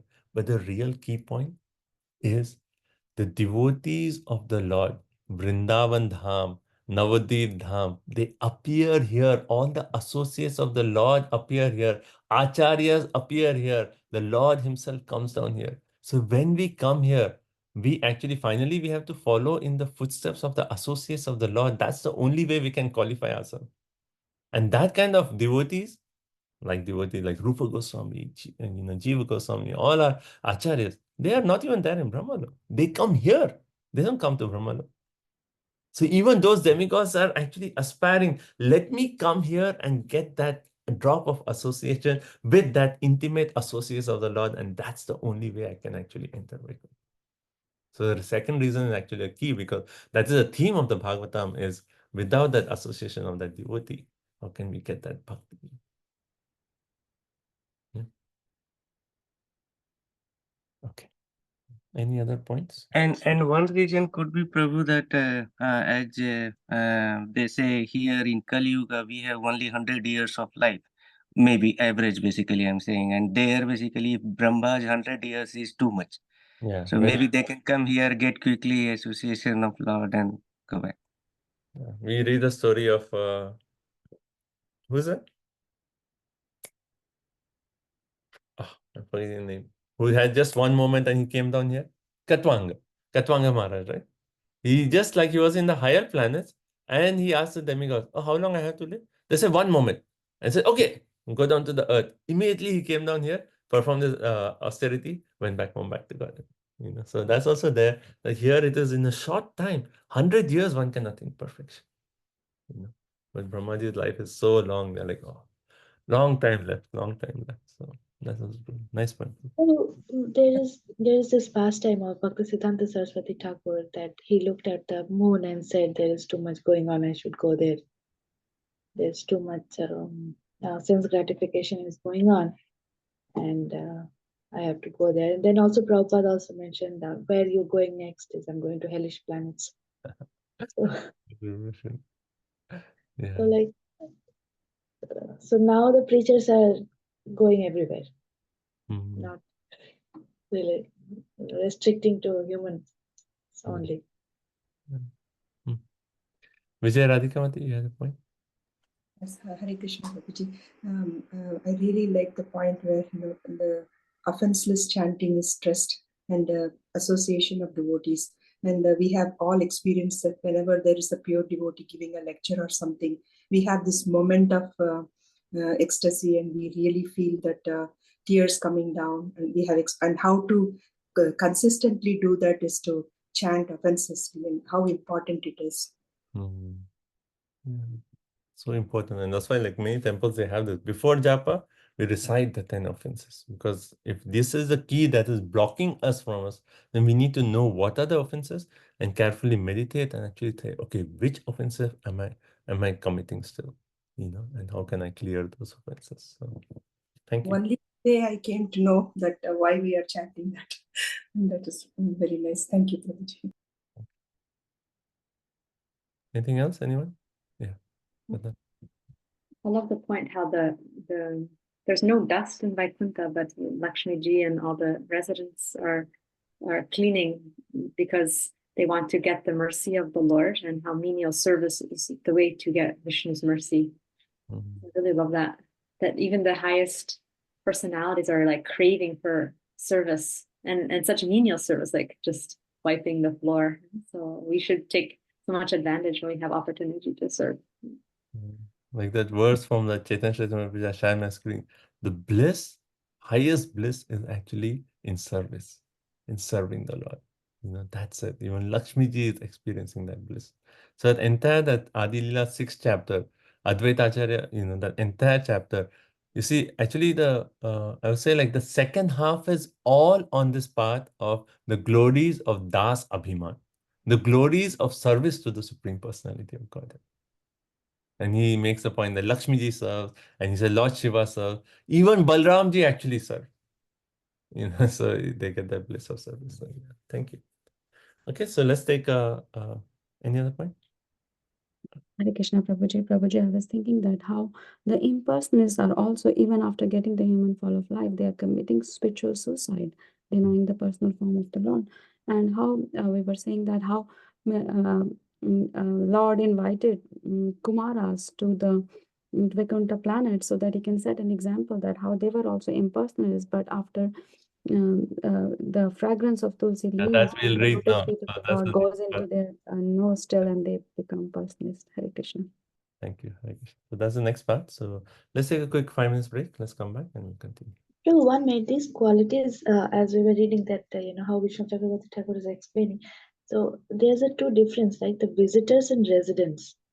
So for visitors, these qualities may not be fully there, but the residents are imbibed with these qualities, right? They are imbibed, and if we want to enter, then we have to imbibe those qualities of the residents. Yeah, visitors. It's like, Visitors okay. may come, the Lord may invite the Durvasa Muni, 4 Kumaras may come, but they don't actually have the quality. Stay there. So hence they are like just temporary there, they come, and then when the purpose is solved, then the Lord says, okay, time to go. Durvasa Muni came, talked to Vishnu, he said, oh, actually, who can save you? Only Ambarish Maharaj. Go and fall at his feet and beg for forgiveness.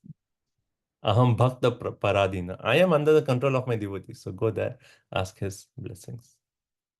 Okay, so let's take a 5 minutes break and we'll come back, we'll continue. Hare Krishna.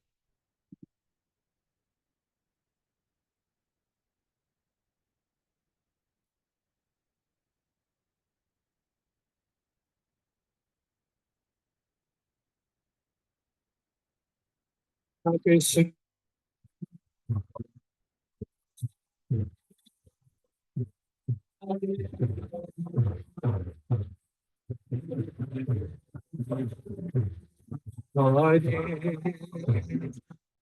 Krishna Hare Krishna Krishna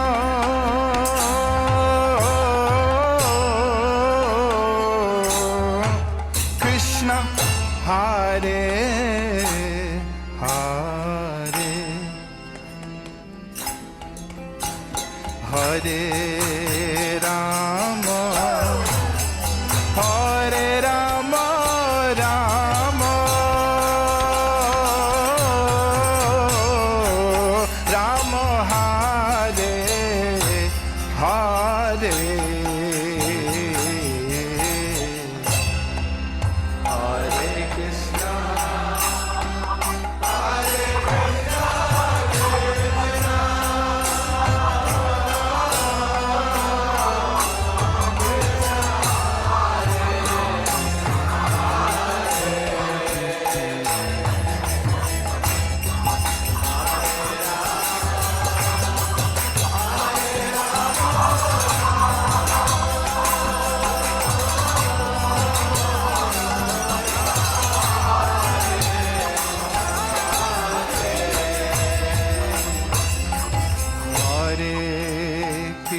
Krishna, Hare Krishna, Krishna Krishna, Hare Hare, Hare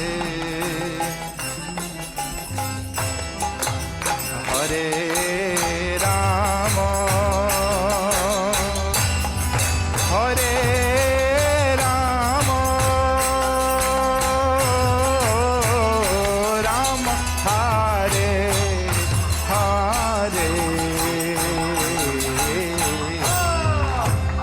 Hare Krishna, Hare Krishna, Hare Krishna,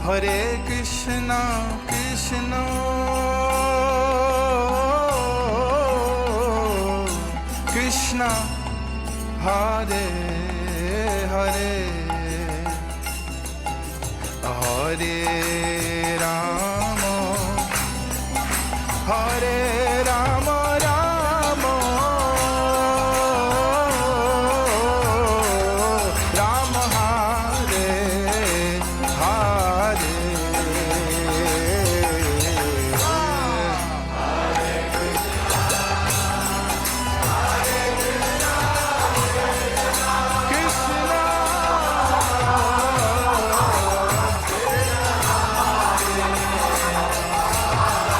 Rama Rama, Hare Hare,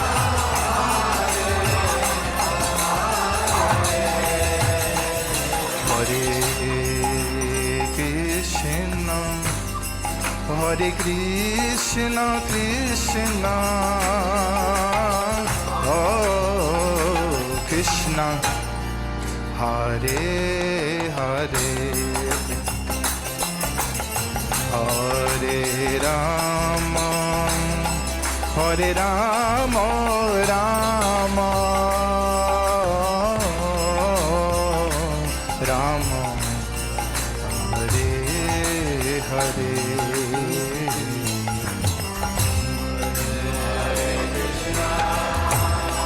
Hare Krishna, Krishna,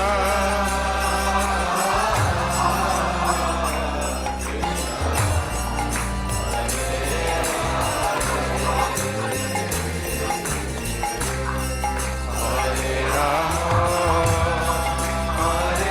Rama,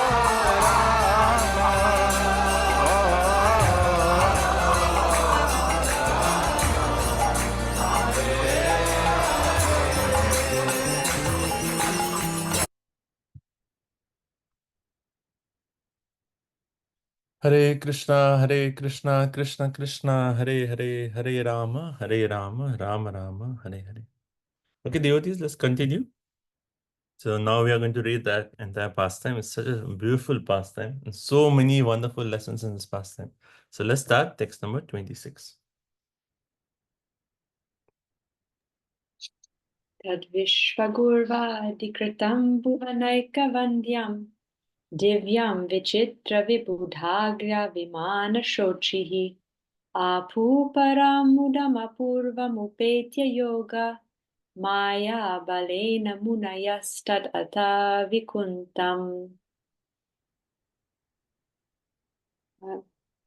Radhashi Mataji. Does the Hare Krishna 3:15:26?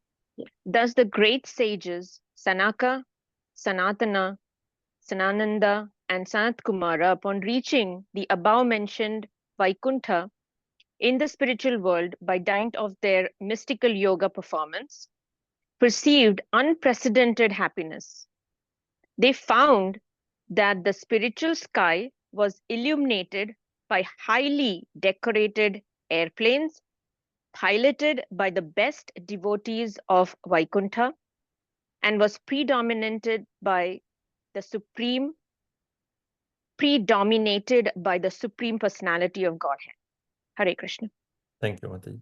So here it says that Vishwa. So now the story is continuing that then, after describing the spiritual world, he actually said, so this is actually continuing from the point of text number 13, where it says, once these four personalities, they actually came to the abode of the Lord. Then what happened?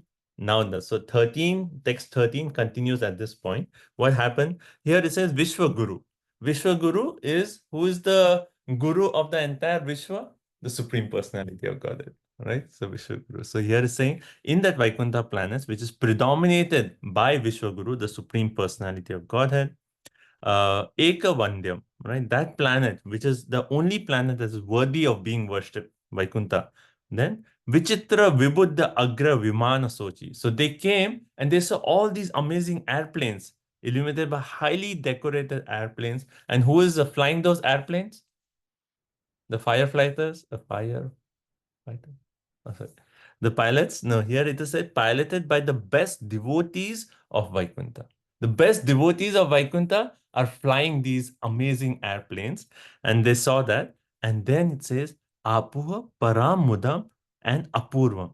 And then they attain the highest happiness, the highest unprecedented happiness they actually attain by coming to Vaikuntha. Right?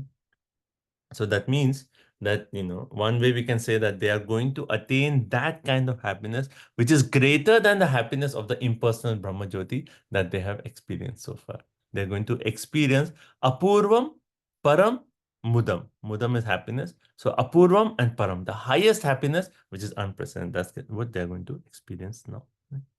And then how did they come to Vaikuntha? Upetya Yoga Maya Balena, right? So by dint of their mystic yoga performance. So Prabhupada in the purport makes the point that how yogis, they get 8 kinds of mystic perfections, right?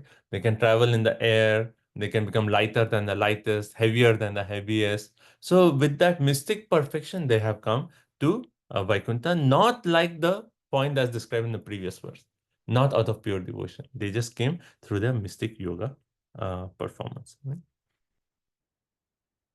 So Prabhupada also, Vishwanath Chakravarti Thakur here on this point, he also says mystic yoga, like he says yoga maya. When do we say yoga maya? Referring to the internal energy of the Lord. So here he says that even though they came with this mechanical arrangement in one way, still without the mercy of the Lord, they cannot come to Vaikuntha. So here also, only by the mercy of the Lord, they were able to come to Vaikuntha. So hence he said, Yoga Maya, that refers to the power of the Lord Shakti. By the desire of the Lord, they came to Vaikuntha. Okay, next verse, 27. Let's see. So they came to Vaikuntha. What happened then? Tasmin atitya munaya sarasajamana kaksha samana vayasavata saptamayam devavachakshata grihita gadoparardhya keyura kundala kirita vitanka veso. So let's see word to word. Tasmin in Vaikuntha. So having come into Vaikuntha, Atitya Munya Sat Asajjad Manha. The sages, they actually passed through 6 walls with gates and without being much attracted, right? Asajja Manha. So they came to Vaikuntha. Vaikuntha, the 7 gates are there. So they crossed the 6 gates, and each of those gates, they're in walls, which are walls are again studded with all these jewels and beautiful stones and diamonds, but they were not attracted. Why? That itself is showing that how they are Brahman realized. They have that vision of equanimity. So even though they are seeing all these walls, they're not attracted. They are like focused. So they cross the 6 gates and then they come to the 7th gate, Saptamaya. Sapta means 7. 7th gate they came. And what did they see? Samam Vayaso. They saw 2 Vaikuntha doormen and they were of the same age. So Prabhupada is actually making the point, why does it stress same age? And why does that make a difference? Because Prabhupada says in Vaikuntha, people don't age. So everyone is like kind of the same age because no one grows old in Vaikuntha. So here, hence the stresses of the same age. And what are they holding? So, um, right. So Grihita Godo, they are holding maces. Gada, right? Gada, like Gada, maces. Prarabdha Keur, they have most valuable bracelets. Kundala Kirita, earrings, helmets. Vitanka Varso, they have beautiful garments. Right, so this is a description. So four-handed Vishnu forms, they have four-handed forms of like four-handed forms, and they have earrings, helmets, beautiful bracelets on all the four hands, garments, maces, and they are, like ever youth, like young, in the sense that they don't grow old. Right? Okay, next verse, 28. So they saw this, and then what happened? We didn't read the translation. Oh, yeah, sorry, translation, 27. Hare Krishna. After passing through the 6 entrances of Vaikuntha Puri, the Lord's residence, without feeling astonishment at all the decorations, they saw at the 7th gate 2 shining beings of the same age, armed with maces and adorned with most valuable jewelry, earrings, diamonds, helmets, garments, etc. Right, so beautiful. They saw these two personalities, and then text 28. Prabhu, one question. So why do the residents have the club and I mean that Lord has it, okay, but I think in a couple of verses down we mentioned that he has only 2 hands, isn't it? Couple of verses he is 4-handed, but it was mentioned 2 hands the Lord was having. I will Anyways, so the point is like, they're not going to be fighting in the Vaikuntha planet. So why are their weapons? Why are there weapons if there is no fighting? Right? And this will come further, and when the Folkumaras are going to make the point that, you're stopping us, like you think there'll be enemies coming here. So they make the point. So why is it they have four? Actually, they are considered more than weapons for fighting, more of just symbols of Vishnu, right? Shankha, Chakra, Gada, Padma. It is just a symbol, like those are the symbols of Vishnu. And the same thing is actually held by those servants of Vaikuntha. Just like how we wear Nashima Kavach, which is like, No, I Lord mean, Narasimha.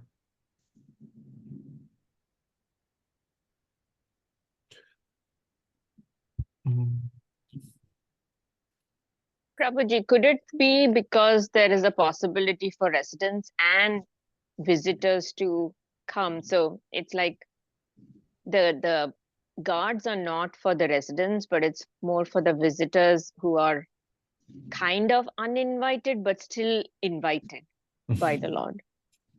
Yeah. And to set an example, because everything that the Lord does is to set an example. And so, yeah, that's yeah. But even in this verse, Prabhupada is mentioning the inhabitants of Vaikuntha are decorated with the supreme personality of God. It's Narayan with Shankar Chakra Gada Padma. So the inhabitants of Vaikuntha are also having Shankar Chakra Gada Padma. At the point is, aren't you just like this lookalike to just be like how sometimes we be ladies like, oh, Golokananda is wearing orange, I will also wear orange today. So yeah, the point is like because Lord Narayan carries these 4 items, right? And then these personalities have the same form, they are carrying these 4. What did they use them for? Gada, I don't know what they use them for. Like Mataji's point that maybe for visitors, but again, how would enemies actually come to Vaikuntha? So that's the point that comes further, right? Anyway, when you go there, you can tell me, Mataji, what Gada is used for. Okay. Okay, 28. Let's continue. Prabhu, I have one question. Yeah. What would be the reason for having the 7 gates? I mean, even in India and South India, you have some temples which have 7 gates, right? Yeah, I don't have an answer for that. Why 7? Anyone else knows? And Okay, and so in 26, the translation says that the four Kumaras perceived unprecedented happiness. hmm, And then in 27, it says they didn't feel any yeah, astonishment with all the decorations, but they did feel happiness. So yeah. is So it contradictory no. So or is it a different feeling? So 26, one way we can understand is they are going to experience that unprecedented happiness beyond Brahman realization. And that's they're like one way Brahma is actually saying that this is what is going to happen. So it's in future. When they were coming, they are still on Brahman realized, but now we are going to read how from Brahman realization they are going to experience the personal realization, and that is that unprecedented happiness. So one way you can say, and they will realize, in the future. And then, is that okay? Yeah, Yes, Prabhu. Hare Krishna Prabhu. Yeah, I just found out that I think they represent the 7 chakras of human body actually. We have 7 chakra, right? So each gate represents that one. Maybe. Yeah. Yeah. I have to see more. It also Prabhuji, says I heard. five senses, mind, and ego. 5 senses, mind, and ego. That's why we have the 7 gates. Okay. Okay, so I'll do some research on this point, and we can see if we can find some answer. Right? I Okay. also heard like those gates are like anarthas, Prabhu. Like we have to cross over those anarthas, then only we will get the darshan of the Lord. Mm. I mean, see, the point is now like we are making these points in terms of like, okay, to reach Vaikuntha, maybe like 7 anarthas. So it's kind of indicative that we have crossed these anarthas to reach. Yeah, okay. And I can do some more research. I'll find out something. Okay. So let's continue. Text 28. Let's see. Matadvirepa vanamalikaya nivito vinyastaya sita chatushtaya bahu madhye Vaktram dhruva kutilaya sputa nirgamabhyam rakte kshanena chamanagrabasam dadhano. Okay, so let's see what word. Mata Dvirepa. That means, the previous verse explained what? They have beautiful ornaments, earrings, bracelets. And here it is further talking that they have one Malikaya. They have a garland with fresh flowers. And Prabhupada makes a point in the purport that these fresh flowers, it's not that the flowers actually grow old in Vaikuntha. Imagine you offer a garland to Radha Golokananda and every day it is fresh. But still, every day you are taking it out and offer a new garland. Why? Because you want to do seva to the Lord, right? So similarly here, it said the garland has fresh flowers and mata dvireka, and it's so fresh that intoxicated bees are actually going all around the garland. And where is this garland? Nivato, it is hanging on their neck between their chatusya bahu, between their forehands. So forehand, in between that, on the neck, is this beautiful garland, right? And then, so that's the first part. But the second part of the verse, so up to this, it says like, wow, so beautiful. But the second part of this verse is giving a contrast here. And it says, Bruha Kutilaya. But their eyebrows are arched. They have sputa nigabhayam. They have their nostrils are discontented. That means like they're breathing heavily. Rakta ikshana. Their eyes are reddish. And rabasam. They appear agitated, like disturbed. So up to this point, it's like, oh, so beautiful. And all of a sudden, it's like, oh, actually, they are angry. Why? And that is explained in the next verse. Right? Why in Vaikuntha would people be angry? Why would they have arched eyebrows? Why would they have discontented nostrils with heavy breathing, reddish eyes, anger, agitation? Why? All right, so that's next verse. Let's read the translation for 28. Hare Krishna. The 2 doormen were garlanded with the fresh flowers, which attracted intoxicated bees and which were placed around their necks and between their 4 blue arms. From their arched eyebrows, disconnected nostrils, and reddish eyes, they appeared somewhat agitated. Yeah, discontented nostrils, they appear agitated. Okay, now why are they angry? So that will be the next verse. 29. Dvaryetayorni vivishur mishatora prishtva Purva yata purata vadra kapatikaya sarvatra te vishamaya munaya swadrishtya ye sancharantya vihata vigata vishanka. Okay, let's read the translation. Hare Krishna. The great sages headed by Sanaka had opened the doors everywhere. They had no idea of ours and theirs. With open minds, they entered the seventh door out of their own will, just as they had passed through the six other doors, which were made of gold and diamonds. Hare Krishna. Hmm. So here it is it's getting into the explanation of why they are angry, right? So it says Dwari etayo. The two Dwari is doorkeepers.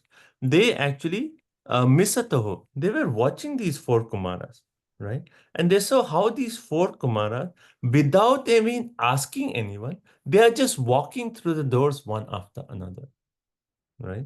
And they are just coming without asking. And the four Kumaras, without asking, they cross the six. And now they are actually, without asking, trying to enter the seven, you know. And how are these doors? Then Purata, Vajra, Kapatikaha. These doors are made of diamonds and golds. That's the description of the door.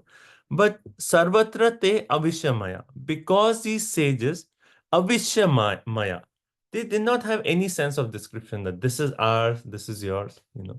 Like, why do we have in the material world, we have houses with gates and doors? Because we have, like, this is my house, and you're an outsider, you're not allowed. That's the concept of I and mine and yours.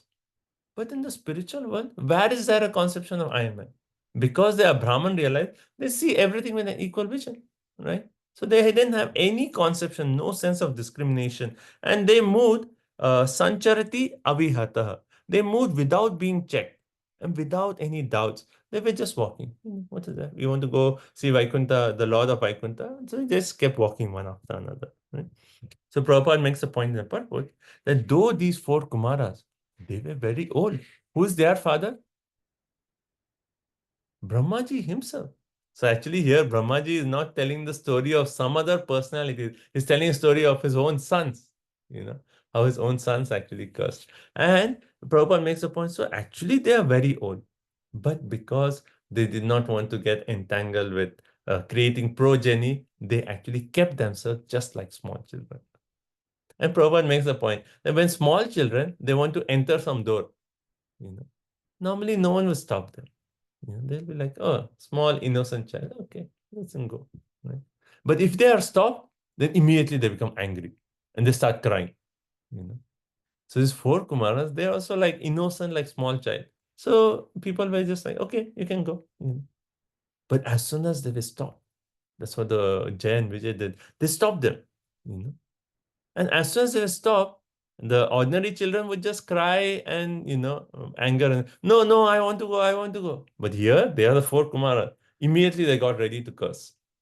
Immediately they got ready to curse. So that's weird. So they had childlike, saintly personality. They're very innocent, like children. Yeah. And yeah. So Prabhupada makes a point, even to this point, even to this day, a saintly person in India is never checked from entering anyone's door. I don't think in India that is any longer true. Even a sadhu comes to your house, immediately you'll be like, I don't have change, go to the next house. Or like they won't even open the door or something. But Vedic custom was like a sadhu comes, welcome. Like, we hear in Prabhupada's story, how Prabhupada says that how his father, Gaur Mohan De, used to invite all the sadhus. Even though sadhus were like, not really sadhus, like Prabhupada used to mention that he saw these sadhus, they used to come and Gaur Mohan De used to serve them nicely, and they used to go out and then smoke ganja or do all sorts of nonsense. And Prabhupada saw that. But still, Gaur Mohan De, sadhu Vesh, used to come, he used to serve them. So he's saying that Vedic culture means a sadhu comes, you always welcome him. At least offer him some little water, a place to sit, just little sweet words, how can I serve you, etc., etc. Right? That's Vedic culture. Okay. Now next 30. Then what happened? Tan vikshvata rashanam chatura kumaran vridhan dashardha vayaso vididat matatvan Vitrena chakshkalayatam arhanam sto tejo vihasya bhagavat pratikula shilo. Okay, let's read the translation. Kushalya Mataji.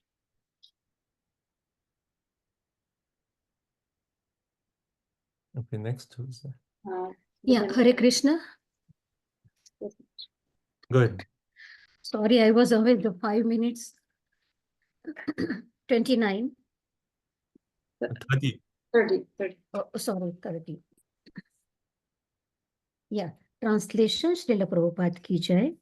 The 4 boy sages who had nothing to cover their bodies but the atmosphere looked only 5 years old, even though they were the oldest of all living creatures and had realized the truth of the self. But when the porters who happened to possess a disposition quite unpalatable to the Lord, so the sages, they blocked their way with their steps, despising their glories, although the sages did not deserve such treatment of their hands. Hare Krishna. Here, what does it say? So why was that, the Jain Vijay stopped these people? So Tan Viksha, right? Chatura Kumara. So when the Jain Vijay saw the Chatura Kumara, the 4 Kumaras, and how were they? Vata Rasanamas. Rasanan. That means they were dressed with what? They have opulent clothes or like dhoti and kurta. No, the 4 Kumaras were actually naked, right? Naked, just like young children, naked. So that's why it says, Vridadan, though they were aged as old as Brahma, but their age was what? Dasa Ardha. Dasha is what? 10. Ardha, half of 10. 5. So interesting that instead of saying pancha, it says dasha ardha. They were just like half of 10 years old, so young. They appeared just like 5-year-old boy, though they were vridhan, very old as Brahma, right? Then it says vidita atma tattva, and they had realized atma tattva. They had realized the Brahman. They had realized they're so realized. Even though they appear like 5-year-old, they are naked, but they had actually realized the truth. They had realized Brahman, right? So the first part of the verse is one way a glorification or a qualification of the 4 Kumaras, right? Now the second part of the verse is actually saying, Vetvena Askalayatam. So these two, Jay and Vijay, with their staff, they forbade them to enter. So Vishwanath Chakravarti Thakur actually said they had sticks and they horizontally placed them and said, do not enter the palace of the Lord. Right? They had sticks and they just placed it like this, said, do not enter. Right? And Teja Vihasya, disregarding their glories, they actually did not consider that though they appear like children, they are Brahman realized. So disregarding their glories, these 2 porters actually stopped them, right? And they actually did something, Bhagavad Pratikula Shila. This word is very important, that they were acting Pratikula to Bhagavad, right? Anukula, we know, favorable. Pratikula means something that's displeasing. So by stopping the 4 Kumaras, they were acting in a way that is displeasing to the Lord.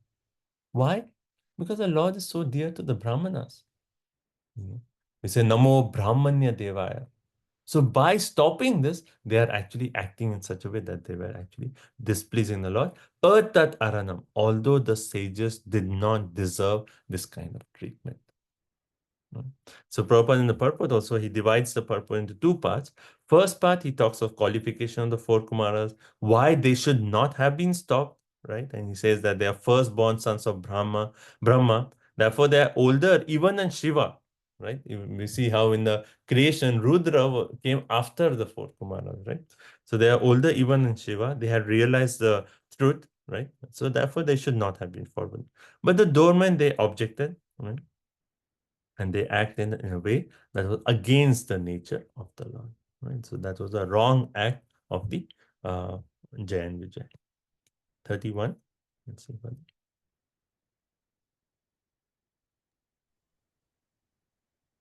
Abhyam Mishatsvanimisheshu nishidyamana Svarhatamaya hare pratihara pabhyam Uchu suritama didrikshita bhanga ishat Kamanujena sahasata upaprutakshaha. When the Comoros, although by far the fittest persons, were thus forbidden entrance by the two chief doorkeepers of Sri Hari, while other divinities looked on, their eyes suddenly turned red because of anger, due to their great eagerness to see their most beloved master, Sri Hari, the personality of Godhead.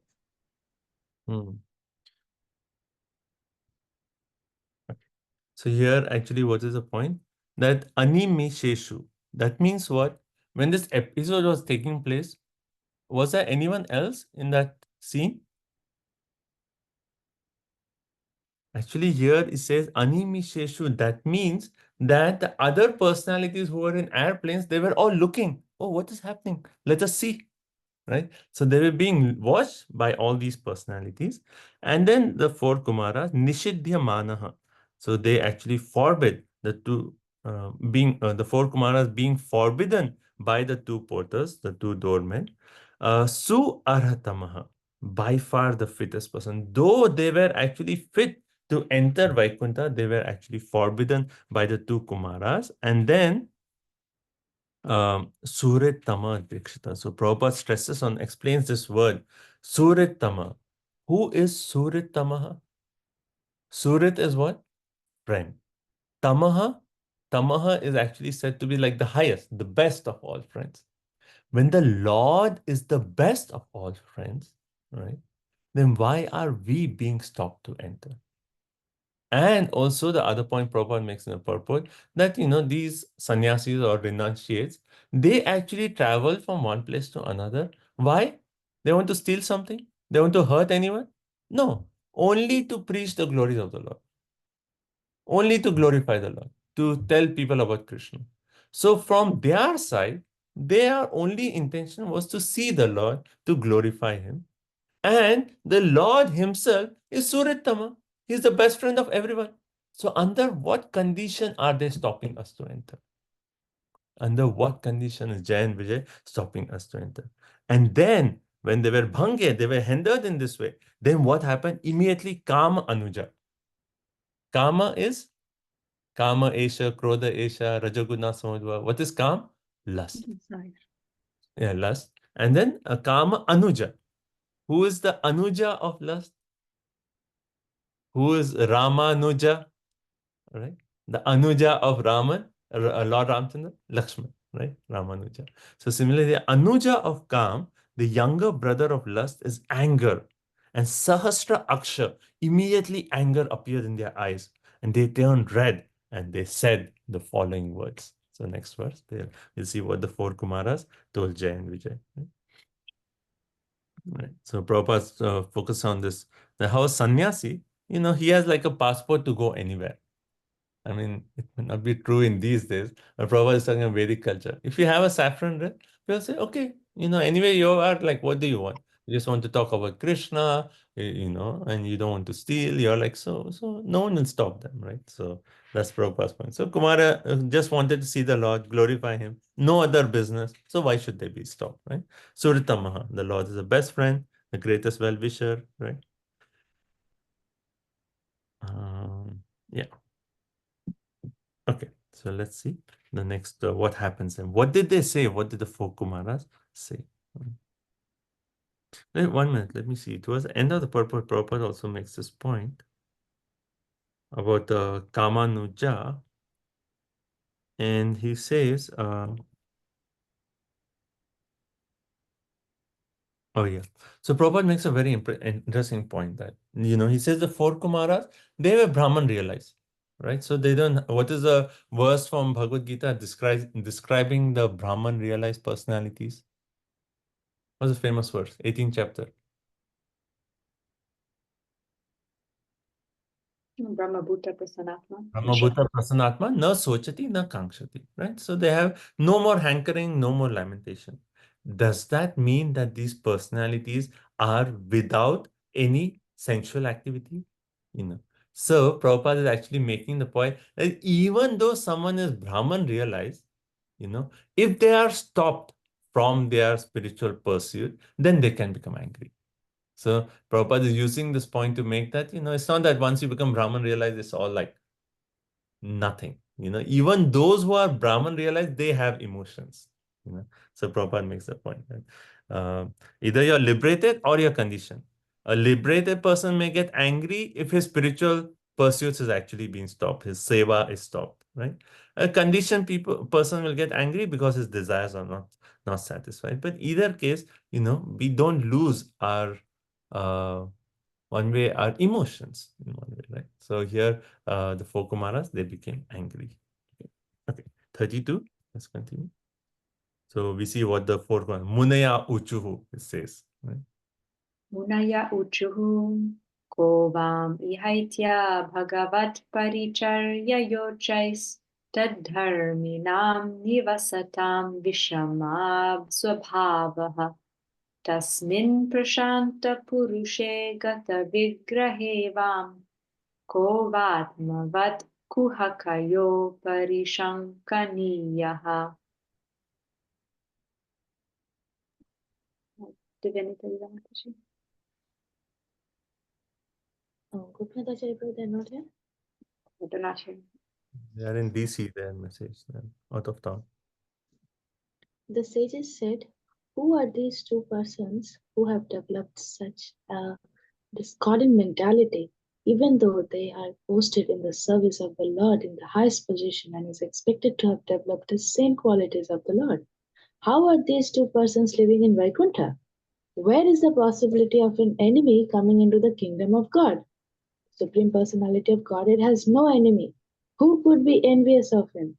Probably these two persons are imposters, therefore they suspect others to be like themselves. So what is the point the four Kumaras are saying? That they start off by saying that Kovam, who are these two personalities? Why? They say, first of all, Bhagavad Paricharyaya. They are placed in the highest position of service to the Lord. They are seated there. They are in Vaikuntha and they are serving the Supreme Personality of God. So that's the highest service. So who are these two who are in the highest position of service to the Lord? And then it says, Tad Dharminam. The people of Vaikuntha are supposed to have the same nature as the Lord himself. Right? Even the devotees of the Lord, when we progress in our bhakti, how much percentage of the Lord's qualities can a devotee have? 78%. Yeah, 78%. So out of 64 qualities, he says even a conditioned soul can have 50 of those qualities, right? Up to 50 of those qualities. So here they're saying they are already in Vaikuntha. So they should have the same qualities of the Lord himself. Nivasatam, they are dwelling in Vaikuntha. So how is it that these two personalities in that position of service, highest position of service to the Lord, they should have the same similar nature of the Lord. They are dwelling in Vaikuntha. How can they have Vishmaya Swabhava? They can have a mentality of discordant. What is the word Prabhupada says? Yeah, discordant.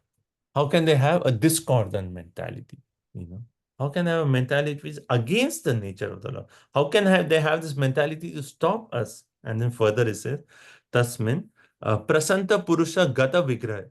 Where is there a possibility of an enemy coming to Vaikuntha? Why are they stopping us? Right? And then Vaka Atmavat Kuha Kaya.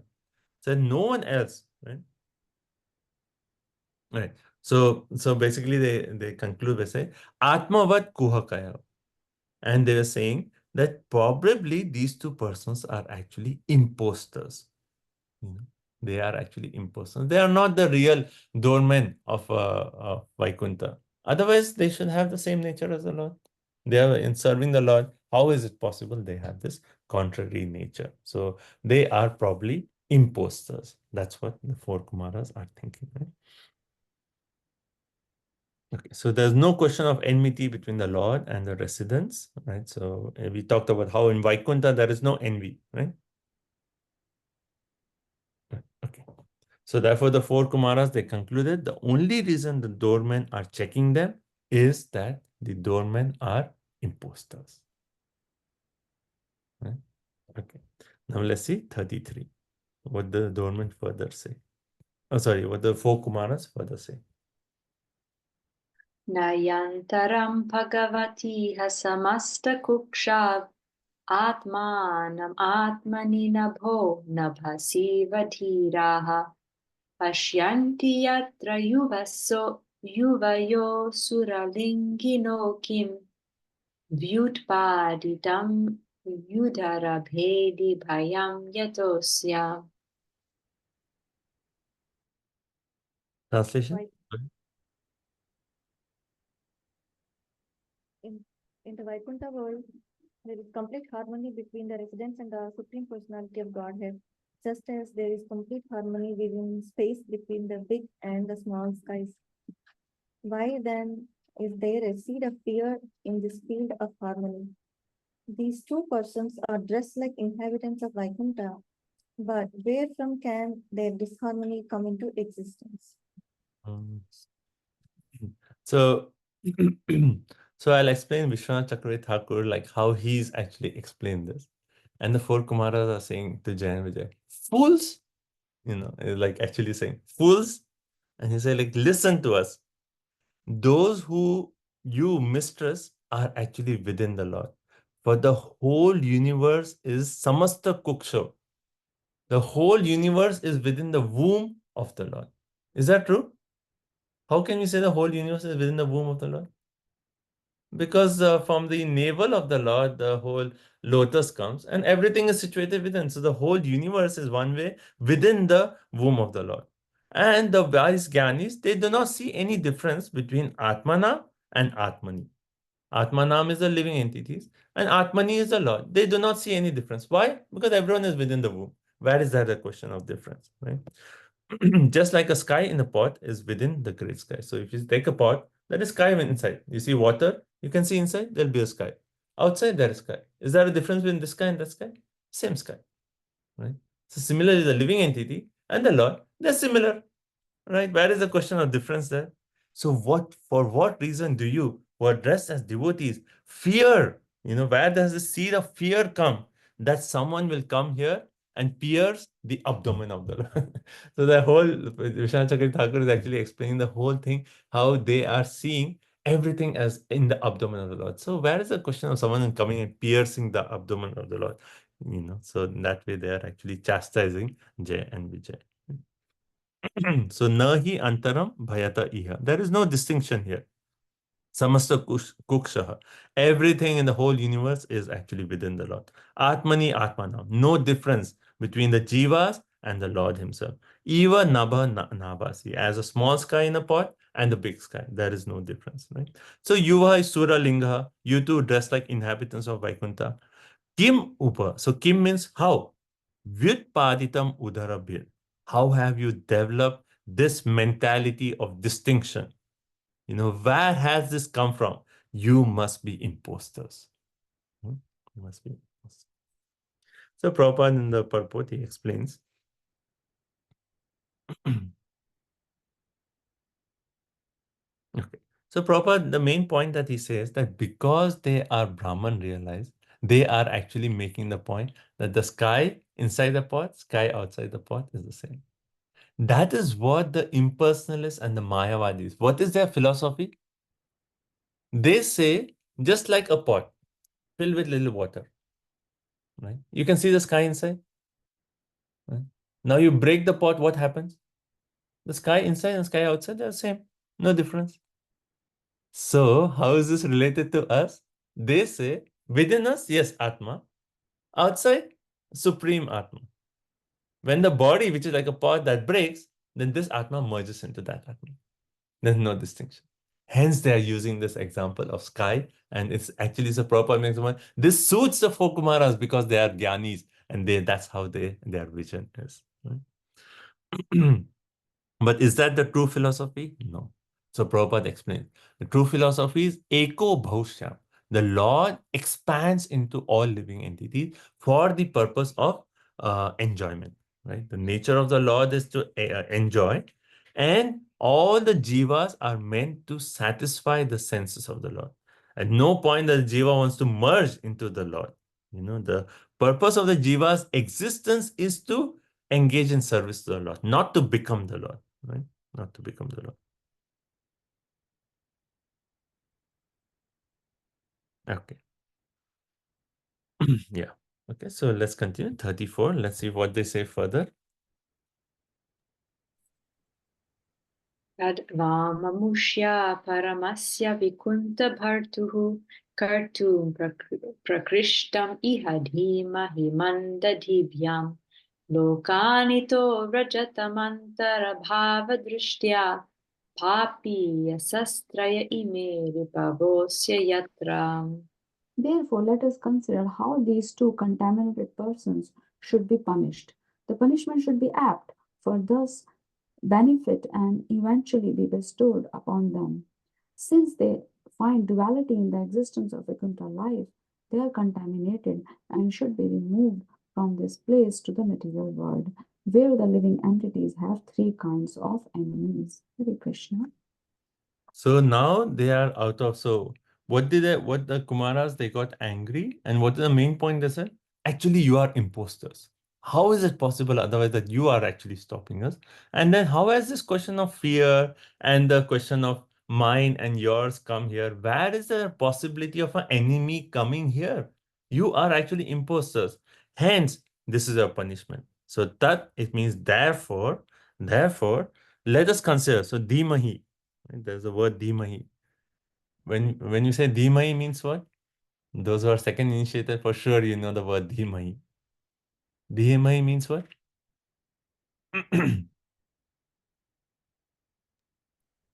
Meditate.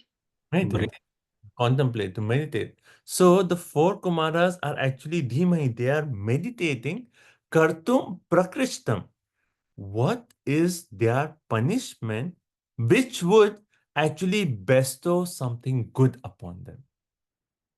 Interesting, right? The four Kumaras are not cursing just out of that, oh, you have done wrong, get punished. No. What is that kind of punishment which will actually do good for you? And that's how even the curse of the sages is actually a blessing. What is the example for this? Curse of sages is a blessing. One very, very perfect example. Narad Muni? Narad Muni. And with whom? The Kumaras, the Manigriva and Nalkuvera. Right? The sons of Kuvera. He cursed the sons of Kuvera, but that curse was blessing. Right? And he actually thought, I will curse them in such a way that their mentality now, where they were naked, they have to stand naked as trees, But that punishment will actually cure their mentality. At the same time, they get the highest benefit. So here also the four Kumaras, they are thinking we'll punish you, but they are thinking, how can we do it in such a way that it will be for their benefit? Right? Since it says to bestow something most beneficial to these two, right? And they actually in this matter of this offense. And what was their offense? First point is they actually saw a difference. Right? They're making a difference. Second point, they obstructed Brahmanas. Right? And third, they actually showed a quality which is different from the quality of the Lord. So three offenses. So Iha, in the matter of these three offenses, Mandadhiyam, their intelligence had not been very nice. Hence, they actually waited for a moment and they thought, what will be the most beneficial punishment that will actually cure them?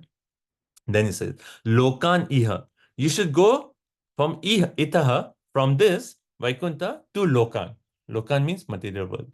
So go from Vaikuntha to the material world, where here it says, what's the last part? Traya ima ripova, right? Where three kinds of sufferings actually are there, right? Three kinds of enemies are there. What are the three kinds of enemies? What are the three kinds of enemies here in this material world? Adi Daivik, Adi Bhautik. Is that is Janma Mrityu Jara. No. Lust, anger, and greed. Lust, anger, and greed. Right? Bhagavad Gita, what does it say? What are three gates that lead to hell? Lust, anger, greed. Right? So here is saying, because you actually had these qualities which are meant for people in the material world, you go there. You go there where people have this lust, anger, and greed. So Prabhupada in the purport, he actually says, the reason why jivas come into this material world, why? Ichha dvesha samutvena dvanda mohena bharata, right? So Krishna makes this point that because of this mentality of duality, ichha dvesha, we like something and then we say, oh, I got it. After some time, we hate the same thing. Ichha dvesha, desire, hate, desire, hate. That's what is happening. That duality is happening here, right? So because of that contamination, we come into this material world.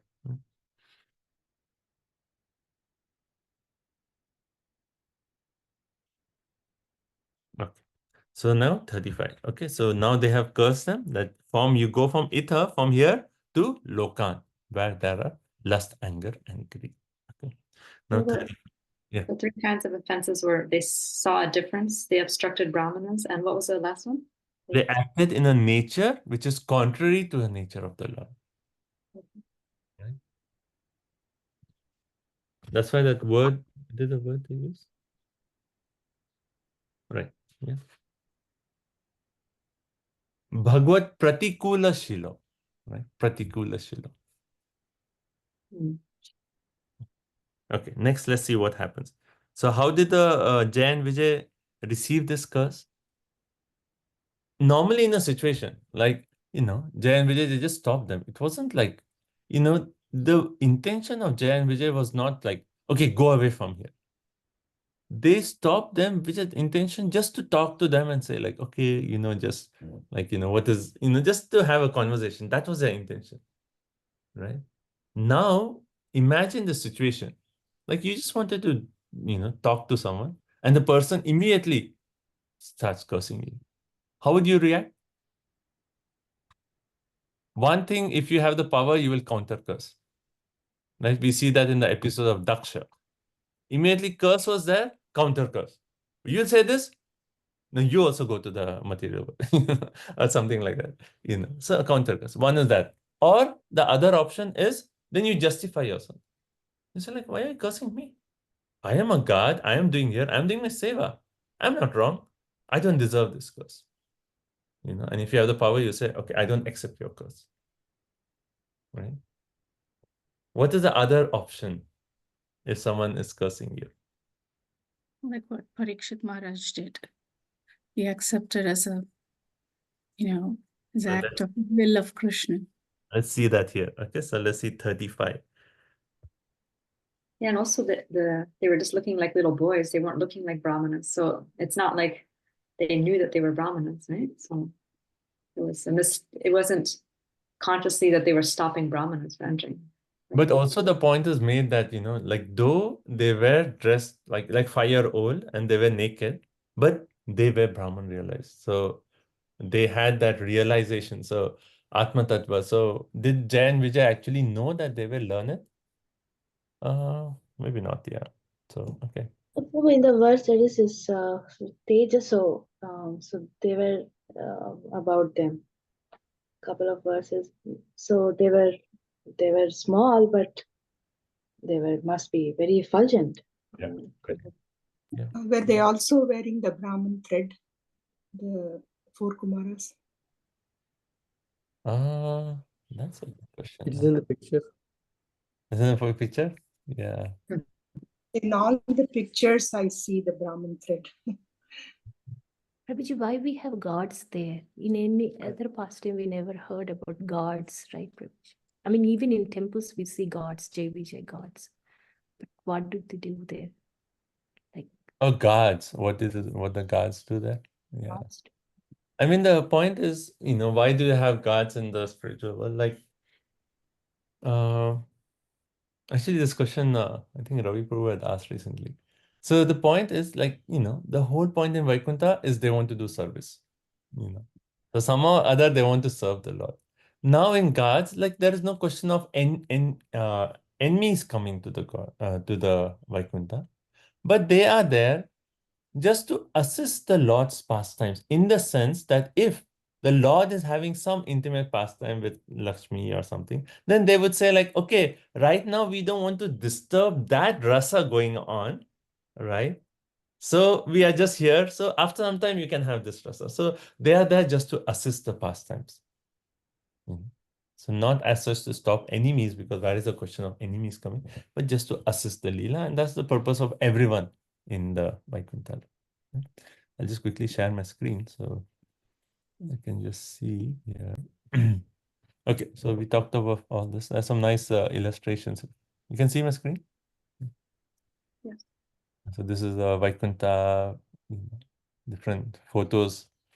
How you see, like here also, you see the concerts, the man and the woman on the right side lower, how they are singing glories of the Lord, and yeah, and how different Lakshmis are serving the Lord. Yeah, here. So yes, you see the four Kumaras, they have Brahman thread, right? So this is the illustration. And the Jaya and Vijay are stopping the four Kumaras. Yeah.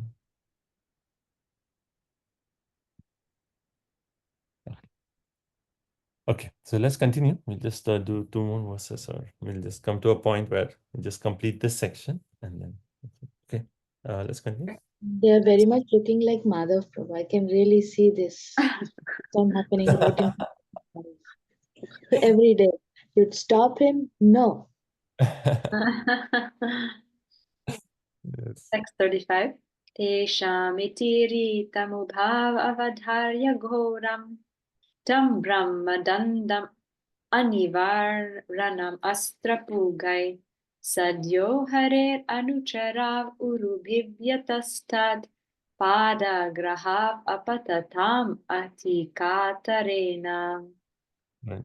So let's see the word to word. Iti tesham iritam. So when the curse was uttered by the four Kumaras, Ubhav, both the doorkeepers, Avaradhya, understanding Ghoram Brahma Dandam. They understood Brahma Dandam. They understood of the terrible curse of the Brahmana. And Anivaranam Asra Pugahi. That curse which is not to be counteracted by any weapon. They understood how severe was this curse. Sadhya, at once, what they do? Haru Harer Anucharan. Because they were devotees of the Lord. This point is very important. We'll discuss this. Uru Bhivatya. They became fearful, right? Fearful of what? What are they fearful of? Losing the service. Losing the service and losing the opportunity to have that sweetness exchange with the Lord. They became fearful. Tat pada grihan apatam. They immediately fell down at the feet, grasping the feet of the four Kumaras, and in great anxiety, right? In great anxiety, they fell down and fell at the feet of the four Kumaras. So the point here, which is very practical for us, is Harer Anuchar. Because they were devotees of the Lord, when the curse was uttered, they said what? More important with all the details of, like, who said what or what is the circumstance, more important than that is my service to the Lord. And for that service, if I have to fall and beg for forgiveness, I will do that. And this is such a practical point even for us, in this, even in devotees, maybe someone says something which is, but what is more important? To prove that you're right, or the point that I want to still stay in the association of devotees and continue my service? What is more important? Many times when we hear, we actually say, no, I have to make myself true. I am right. I have to prove it. And for proving that, we may actually say things which may not be favorable for what a devotee should act. So more important, and even previous class, last class or the class before, we said the jewel of a Vaishnava is his humility. Irrespective of what is the situation, we should have that jewel and say like, okay, whatever happened, first of all, let me beg forgiveness. And then when you beg forgiveness, immediately the whole situation changes. And that's what we see in this case. Okay, I want to make this point, so let's continue. Okay, let's do one more verse because I want to make this point that how the entire situation changed as soon as they fell at the feet of the four Kumara. Okay, let's just read translation of next word also. Hare Krishna. When the doormen of Vaikuntha Loka, who were certainly devotees of the Lord, found that they were going to be cursed by the Brahmanas, they at once became very much afraid and fell down at the feet of the Brahmanas in great anxiety. For a Brahmana's curse cannot be counteracted by any kind of weapon. Hare Krishna. Next verse translation. Hare Krishna. After being cursed by the sages, the doorman said, "It is quite apt that you have punished us for neglecting to respect sages like you. But we pray that due to your compassionate repentance, the illusion of forgetting the Supreme Personality of Godhead will not come upon us as we go progressively downward." Hare Krishna.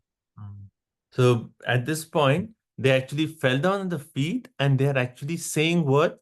That they say like, actually, what you have done, it is quite apt that we be punished like this.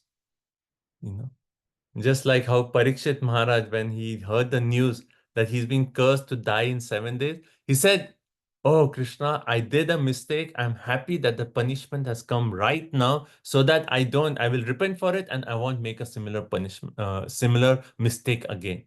Right? And also my citizens will not have to bear the consequence of my wrongdoing. Right? So we see how devotees, they actually say, no, what you have done is actually right. We deserve this. We deserve this, right? Because we neglected great sages of you. But now, since we are begging for forgiveness, you are very merciful.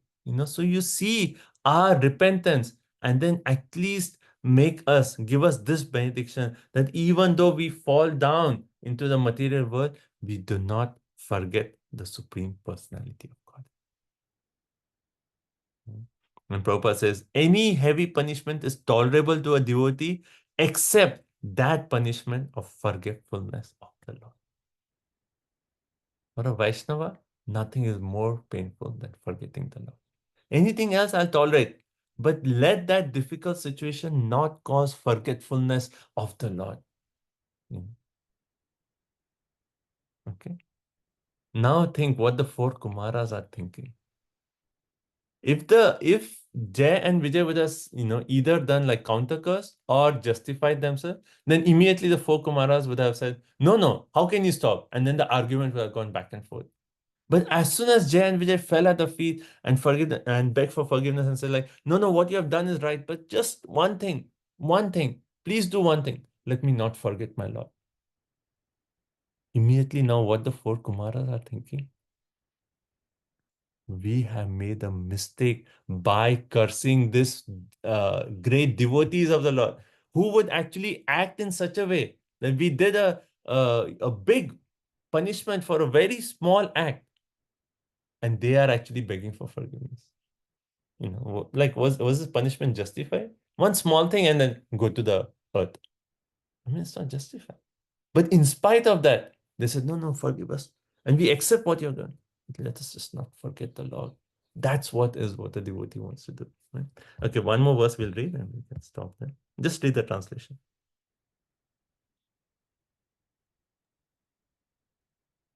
Hare Krishna. At the very moment, the Lord, who is called Padmanabha because of the lotus grown from his navel, and who is the delight of the righteous, learned about the insult offered by his own servants to the saints. Accompanied by his spouse, the goddess of fortune, he went to the spot on those very feet sought for by recluses and great sages. Immediately, the Lord actually comes. And how immediately? Does he come on Garuda? He actually does not even come on Garuda. He is, oh, my devotees have been cursed. He says, leaves everything and just runs to the door. And it's described later on. We'll read next time. It's so beautiful. That Garuda comes later, and then Lord keeps his his hand on Garuda's shoulder. Said, okay, you're there. But it was so urgent that I had to come right away. My devotees were cursed. I had to come. and this shows the love. So we'll discuss this all next time. But the main point is, see, 10%, I have heard this before in one of our classes, that 10% of what comes to our life is actually beyond our control. But 90% of what happens then is dependent on how we react to that 10%.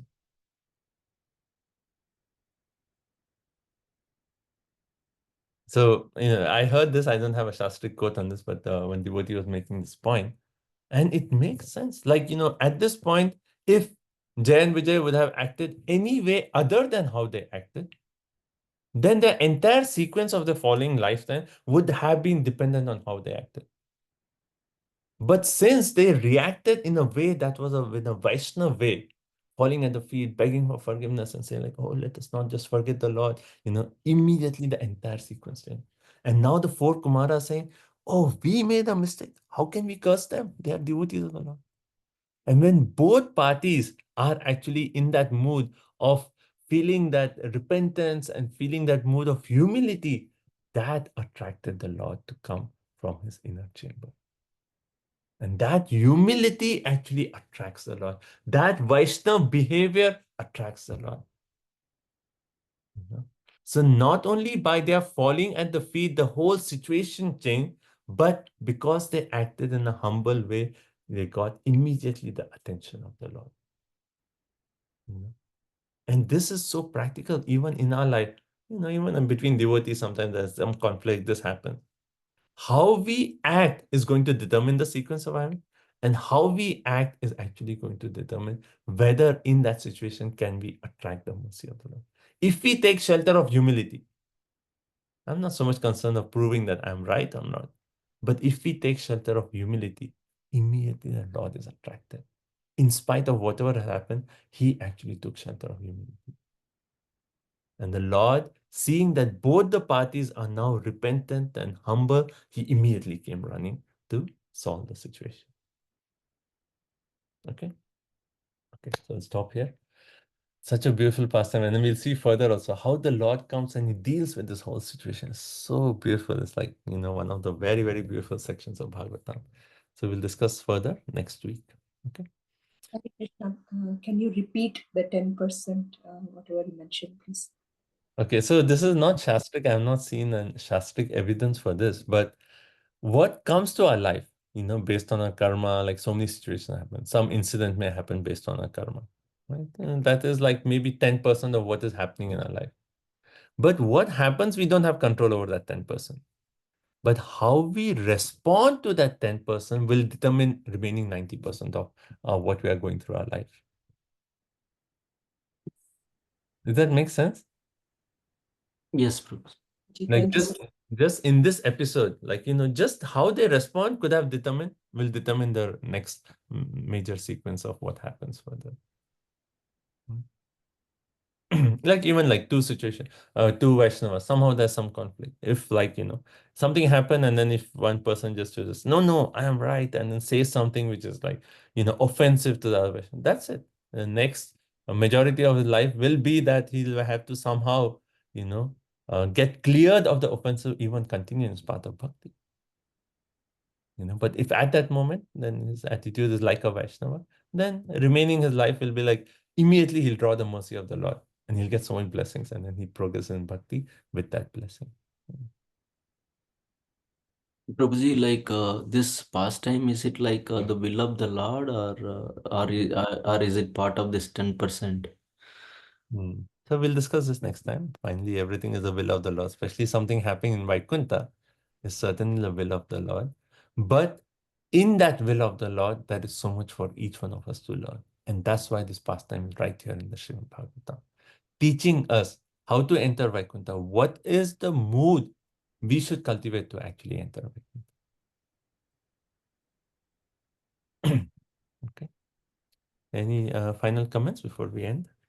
Prabhuji, like the last point, like for a devotee, the forgetfulness of the Lord and the devotees is the most unfortunate, and that's what Jay and Vijay are there praying for. They don't want to. immediately the fear was like, oh, we will not have contact with the Lord. And that should be actually a driving force in our anything we do in this world. If you're going away from Krishna, immediately we should be like, oh no, no, no. This is bhakti is like walking on a tight rope. And if I do something, I may be taken away from that remembrance of Krishna. I cannot afford to take that chance. So let me be fixed on my path of bhakti. Somewhere I read like bhakti is like walking on a double, it's a sword. God, yeah. Both Prabhupada says like both the sides are sharp. You have to be careful. Be really careful. Double-sided sword. Right, right. Thank you, bro. Thank you, sir. Hare Krishna. Okay. Any other points? Stop here. Was it Prabhu, I okay? was wondering, Yeah. Go ahead. you said, I was wondering that if Jai Vijay had such a wonderful approach, if they would have like the other way as you're saying, this thing. I was thinking like if these humble devotees became such dangerous. Yeah, Hiranyakashipu, Hiranyaksha. So what if they were countercursing and have, oh my God. Yeah. Anyway, that if they're countercursing, then they would have been imposters, what the four Kumaras were actually thinking. But this actually, their attitude proves that they are not imposters, they are actually. And why did this whole thing happen? And the Prabhupada makes, by chance, if a Vaishnava actually does this, So the whole thing is actually the will of the Lord, why this whole thing is taking place. So we'll discuss more of this details next class. I'm thinking a lot about this. This is a context of Vaishnava because we heard Brahmadanda. Is this any because who are considered Vaishnava here and who is a Brahmana here? So that is the whole next discussion. Actually, the next chapter is like Krishna comes and Vishnu comes and he just glorifies the Brahmanas. And then the four Kumaras are thinking like, why is Vishnu glorifying us? We did something which is contrary to his devotees. And we know the Lord loves his devotees. Why is the Lord glorifying us? The whole section is on glorification of Brahmana. The Lord speaks. And the Kumaras are confused. Like, what is happening? Is the Lord pleased with us? And then we'll see the whole difference between the Brahmanas and the devotees, right? And how the Lord is so dear to his devotees, and also like he loves his Brahmanas also, but there is a difference there, and that will come on in the next chapter. Okay, Ratnalika, one last point. So. I'm feeling I was just thinking about the parallel between this and Chitraketu and Parvati cursing Chitraketu and how he got down from immediately got down, begged for forgiveness. And then later when he becomes Richasura and he's fighting with Indra and he's like encouraging Indra to kill him. And all of a sudden Indra gets the realization, oh, this is not really a demon. This is a devotee because the way he is. And I was thinking that's how the Kumara is also feeling like, oh, this is actually, the way they responded indicates, oh, this is not ordinary person. These are actually devotees. So I just like putting that parallel. Very nice parallel. Okay, so thank you so much. We'll stop here. Today is the Panihati, a special day to get the mercy of Nityananda Prabhu. So please try to come early. Prepare these preparation. I've seen this festival is where a lot of mercy of Nityananda in this festival. So